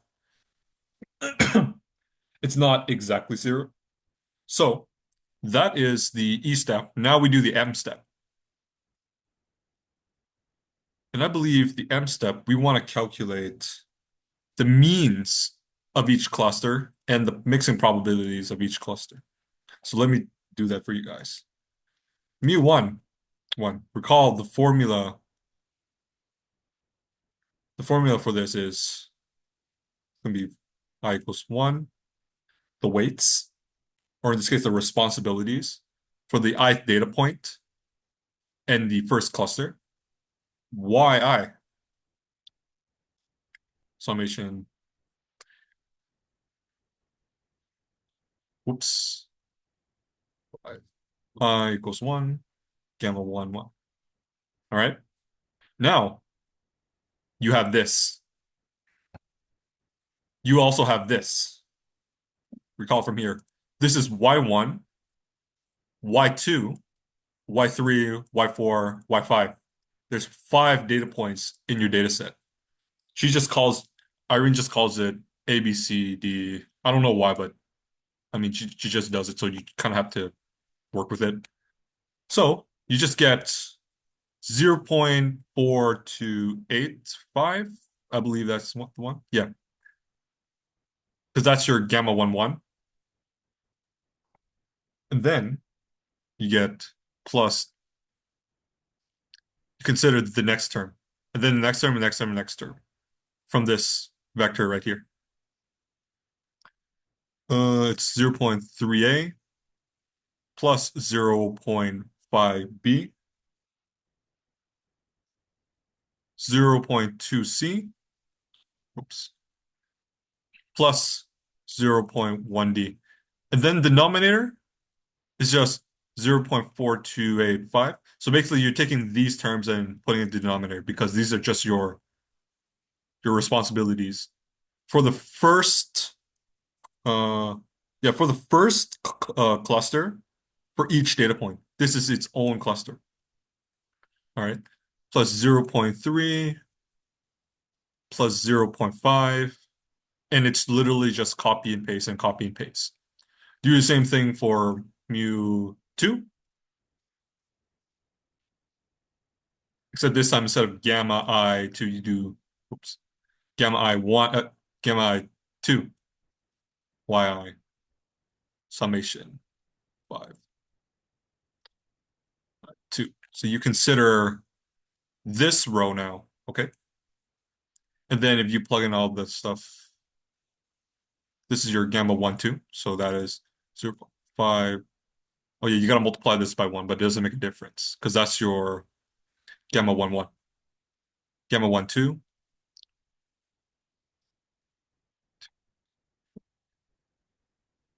All right. And then 0.4a plus 0.5b plus 0.4c plus 0.2d. And then the denominator is just you copy and paste each of these terms down there because you're summing it up over all these values. You're summing up over all of these values.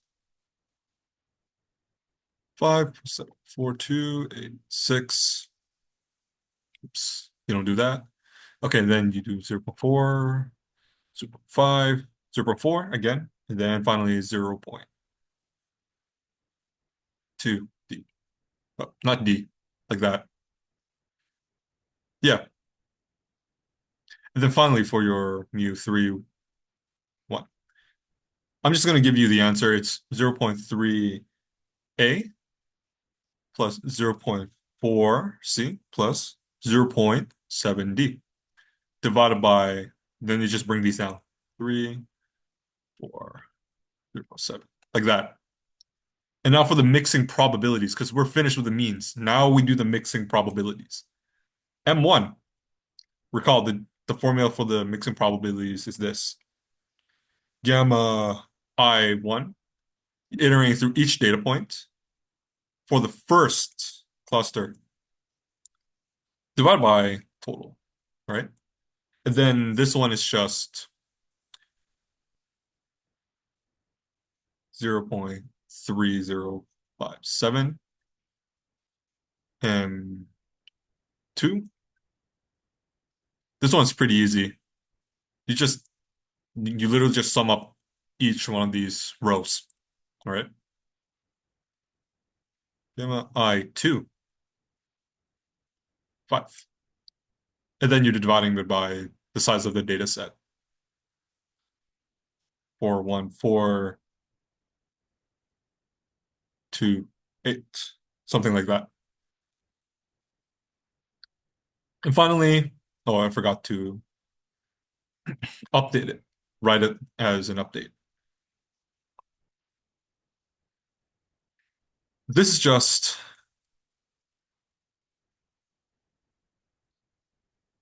gamma I3 divided by 5 to 8. Okay, and we're finally done this question. This question was pretty tedious, but I hope you guys were able to get through it. All right, so let me just erase this for the next question. And the next question happens to be the last question for this review seminar. Consider the following neural network with hidden layers using ReLU, an output layer using sigmoid, and using binary cross entropy loss. So this is our loss function. These two nodes, so A0 and A1 use ReLU, A2 uses sigmoid, all right? And we're ultimately using cross entropy loss. This is our output. I define y hat as A2 just because, just just because it makes it more, it makes it simpler to calculate this notation wise, all right? So initialize all biases to 0 and weights to 1. Let x equals y equals 1. Perform forward propagation. There's a typo here. So I'll show you how to do this. There's this trick I picked up from seeing lecture notes from not C, CSC11, the downtown version of C11. And what they do, I don't know if Irene taught you this, but they put it in like graphical topological order. What they do is that they start from the beginning, right? So what goes into this node? B0 goes into this node. W0 goes into this node. And X, your input, goes into that node. And what does it go into? It goes into Z0. Okay. It goes into Z0. So we draw an arrow to this, representing a transformation of all of these variables into this, because Z0 is just equal to the linear combination of this thing. All right. And then from Z0, we transform that to A0. All right. We transform that to A0 through the ReLU. From there, we transform A0 with W1 to get Z1. The Oh, excuse second, me. yes, I'm just a bit confused about the structure of the neural network here. yeah. Oh How yeah, many? yeah. Because it looks different than what we usually see. How many layers does this have? This one, I kind of added this skip connection layer right here just to make the question a bit harder. Can we expect that? Because we never saw anything like that in lecture. I don't think you should expect this, but the process is still the same, and it's just there to make the question different. Okay. So what I'm doing here is I'm going through each node, right? I'm going through each node and seeing its parents, right? These are its parent values going into the node. So Z0, A0, and then for Z1 is equal, it's literally just equal to W1 times A0, because these are just scalar values, plus this 1 times B1, but that's just B1, right? So what goes inside of Z1? A0, W1, and what? What goes into Z1? Remember, B is the bias, but we're also trying to learn the bias as well. So what goes into Z1?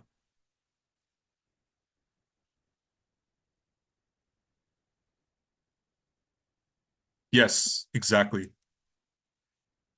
So this is just another way of rearranging this diagram in like a linear graph sense. And then this gets transformed to A1 through the ReLU function. And then finally, I'm about to do something very weird here. So what goes in, actually, we want to connect this to Z2, correct? So what goes into the Z2 function? This one is a bit weird because it has B2 connect to A2, but just assume that B2 relates to Z2. So we know that A1 goes into Z2. What else goes into it? What are the parameters and weights? W2, yep. W2 and 2. And X as well. X goes in there as well. But for simplicity, let's just write it like this. What else goes into it?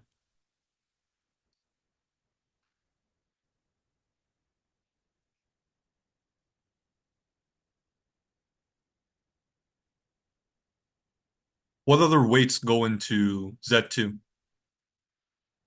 B2, yep, that's correct.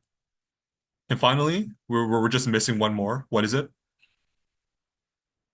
This W12 relates to A1, right? So we want W1, 2 as well.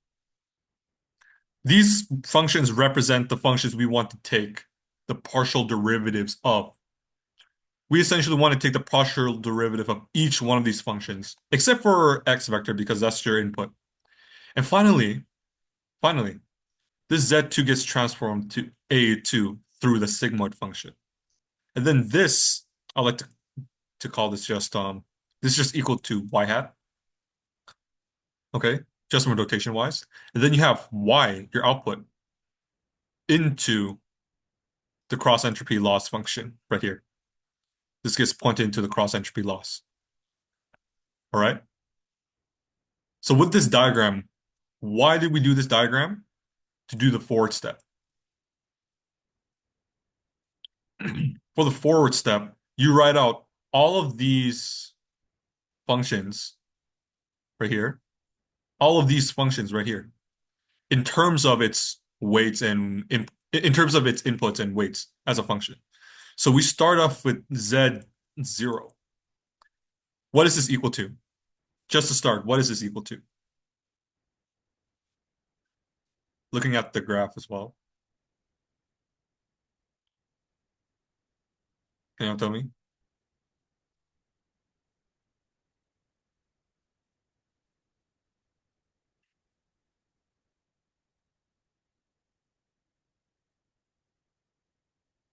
Yes, exactly. Actually, you don't even need this. You can just look at this diagram right here. You don't even need the original neural network. You just work with this and it's much faster. Um, so it's W0, X vector plus B0. What about A0? What is this equal to? Look at the arrow that's pointing into A0. Think of these arrows as like function composition. Yes, exactly. The ReLU. of Z0. And I'm pretty sure you guys can guess what Z1 is, right? Actually, I'm just going to give it to you. We're about to run out of time. It's just a linear combination of W1 and A0. You might have to look at, I think you do might have to look at the original neural network, but just to see which terms get paired with each other. For example, these two get paired with each other, but this B doesn't get paired with both of these because this is just the bias. And actually, I also said like initialize all biases 0 and weights to 1. And x equals 1, x equals y equals 1. So B equals 0, W equals to 1, X, Y, 1. So just to calculate this, this is 0 times 1, plus 1 times 1 is 1. This is ReLU of 1. What's ReLU of 1? Just 1. This is 1 times 1 plus 0, 1. Let me see if I can make space. A1. This is equal to the ReLU of Z1, which happens to be 1. Z2 is equal to, let me see, ReLU 0.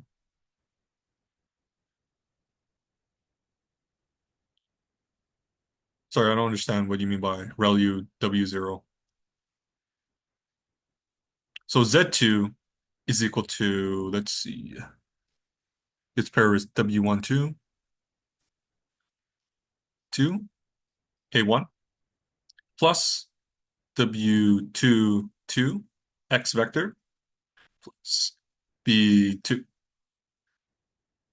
A2. What is this equal to? Can anyone tell me what this is equal to? What is A2?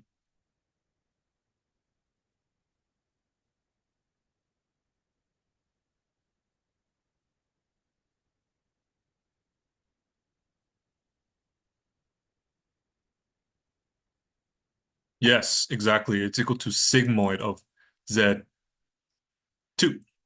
And if I calculate this, you just plug in the 2 from here into here. See, that's the good thing about the forward propagation step. This is what's good about this because if you calculate it going from left to right, you have this value. But if you have this value, you can calculate the next value. And you have this value, you can calculate the next value, and so forth. Like that. See, it's all connected together. And you'll see the same thing happen for back propagation. Sorry, the backwards pass.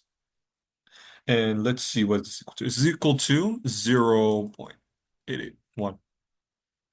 By the way, are you guys fine with this review seminar going past 8? Just so you guys know how to do this type of question. And then finally, you calculate y hat. All right. If you guys can stay till 8, then you guys can stay. Otherwise, you are free to leave by 8. This is just negative ln y hat is y ln of 1 minus y. Plugging in all of these values in, you get y equals to 1, so you get negative ln. Y hat is equal to this term here. Uh, but then this term just cancels out to 0 because y equals to 1, 1 minus y. 1 minus 1 equals 0. And this happens to be equal to 0.127. Enough. And now after that, we want to do the backwards pass. All right? It's the backwards pass, which is the next part of the question. Define the derivative of ReLU of 0 equals to 0. Why do we want to do that? Because the ReLU is not smooth. The ReLU function looks like this. The derivative is not defined at 0. However, it's defined for this and negative 0, negative infinity to 0. So we define ReLU prime 0 equals to 0. This is known as a subgradient. Just makes life more simpler. Okay. Perform backwards propagation and update each weight with one iteration of gradient descent at alpha equals 0.5. So there's two steps to this. The first step is to perform backwards propagation. The second step is gradient descent. So we'll do backwards propagation first. All right. To do backwards propagation, notice how we started from the left and went to the right. Now we do backwards propagate. Now we do it backwards. Do it backwards. That's exactly why it's called backwards propagation. And to do that, let's define x bar. This is not the mean. This is the partial derivative with respect to the loss function. Oh, sorry, the partial derivative of the loss function with respect to x. Just for notation's sake, let's define x bar as this. All right. Now we start at, let me see if I can move some stuff. We start at this one, then we take the derivative. Yeah, we just take the partial derivative of that. So obviously this is just equal to 1 because partial derivative of L with respect to L is just 1. And next we do it for this term right here. And we look at its children, okay? Let's take the partial derivative of y hat bar. This is equal to, by chain rule, partial derivative of L respects to L. Uh, whoops. L times partial derivative of L respects to partial derivative of y hat. Remember, this is just 1. This term here becomes negative, not negative, y over y hat plus 1 minus y divided by 1 minus y hat. And if you plug in the values, this is approximately 1.135. Now we look at its children. What's its children? Its children is this node right here. So that's why it's called backwards propagation. We look at its children. So if we're here and we finish doing the backwards propagation for this term, we would look at all of its children here. Take the partial derivative of all these children's. Okay? But there's a cool trick too. I'll show you what it is. So with Z2, Z2 bar, this is equal to, I'm just going to skip partial L because that's equal to 1. We can just skip that. By chain rule, sorry, let me just write this out right here.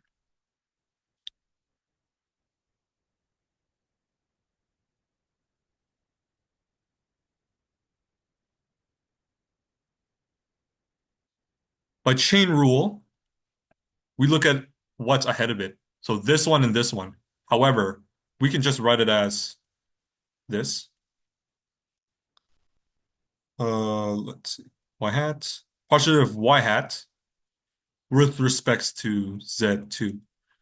However, we're given this term, which is this. And that's the magic of backwards propagation here. And then times partial derivative, that is just, nope, whoops, nope. Z2, 1 minus sigma 2 like this. And how do you get this value? Remember, that's the reason why we did forwards propagation, to calculate this value right here. And what is it equal to? It's equal to 2. We plug in 2 here, and we get this is equal to negative 0.119. Now we look at all of its children. So we look at, let's look at A1. Ooh, I ran out of space. So let's look at A1. A1 bar. This is equal to partial derivative of L, partial derivative of A1. However, what you would normally do is that you would write it with all of its chainings, all of its chains. So y hat, slash the L, with y hat, Z2, and partial derivative of Z2 with respects to, whoops, A1. However, notice that this is just, we calculated it down here. This is the same exact thing. So that's the magic of backwards propagation. You don't need to look at this one, this one, this one. You just need to look at this one. All right. And for example, if you're trying to calculate the partial derivative of this one, just look at this one. If you're trying to calculate the partial derivative of this with respect to L, you just look at this one. Okay. And so forth, so forth. Let me see how many people are still in the room. 11 people. Did we skip A2? Oh, did I skip A2? Yes, mm, I think I did skip A2. Did I? Huh. No, A2 is equal to Y hat. We did it for Y hat right here, right?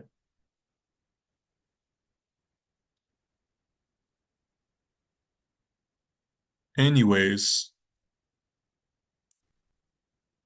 so we just plug in the value for that in here. We get 0.119. And what is this value? That would be Z. No, no, no. That's just equal to the 2A1. Z2, A1. So that would just be W1, 2. But we know what the value of W1, 2 is. And that's just equal to, this is just equal to 1, right? So this is 0.119. You do the same exact thing for W2, W2, 2, B2, and W2, 1, all right? The exact same thing. And what you'll get is that this term will always be the same. However, this term right here, you'll have partial Z2 over partial this, partial of this, instead of partial A1. All right. So I think it might be a good time to just skip all the backwards propagation stuff because um, I already wrote all the, or I basically told you guys how you should approach this type of question. So let's just skip straight to the gradient stuff. Let's see.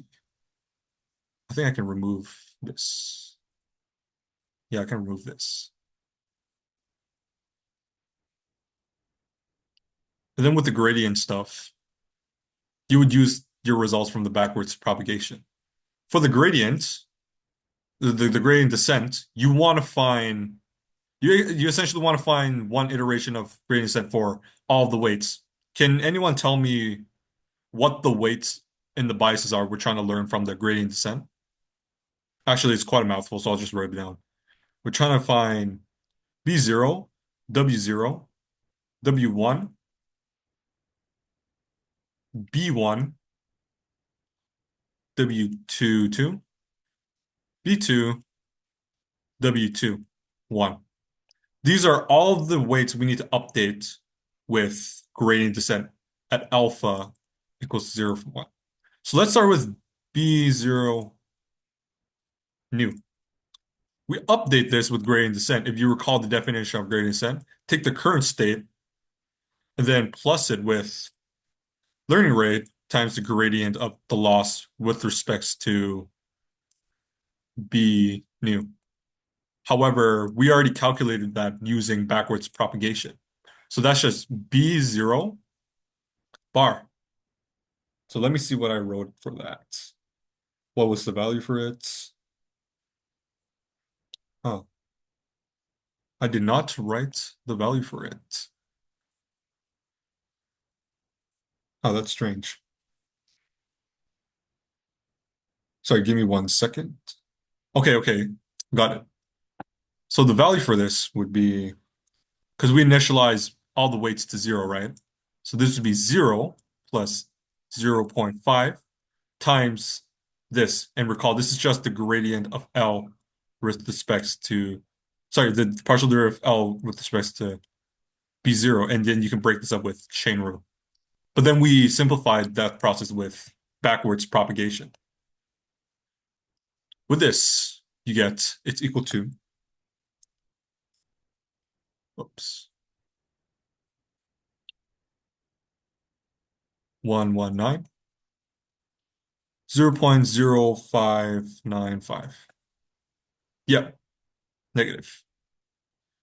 Do the same thing for W0 new,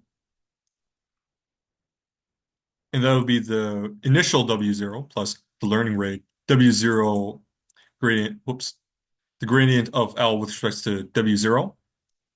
And from the backwards propagation, we would have gotten this value. And recall this value is 1 just because we initialize all the ways to 1. This is 0.5. So you get 1 plus 0.5 times what I wrote for is 0.9405. No, no, no, no, no, no, no.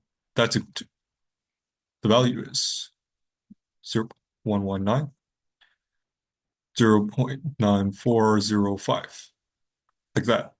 And then you do the same thing for this one, this one, this one, this one, this one. Each one of them, you would have to use the partial derivative of L with respects to this, and this, respectively, which you would have already calculated in the backwards propagation process here. Remember, the backwards propagation calculates the gradient of this with respect to L. No, L with respect to this, L with respect to this, this, this, this, as well as these functions as well as these functions. And the reason why we do it for these functions is so that we can calculate the gradient of these ones, which are the parent nodes to the functions. I hope that made sense for you guys. And yeah, that concludes the review seminar. Sorry that the last part was very choppy and rushed. I posted the full solutions to it in the cheat sheet, and not the cheat sheet, the solution sheet, which I'll post to the AMACSS server. All right.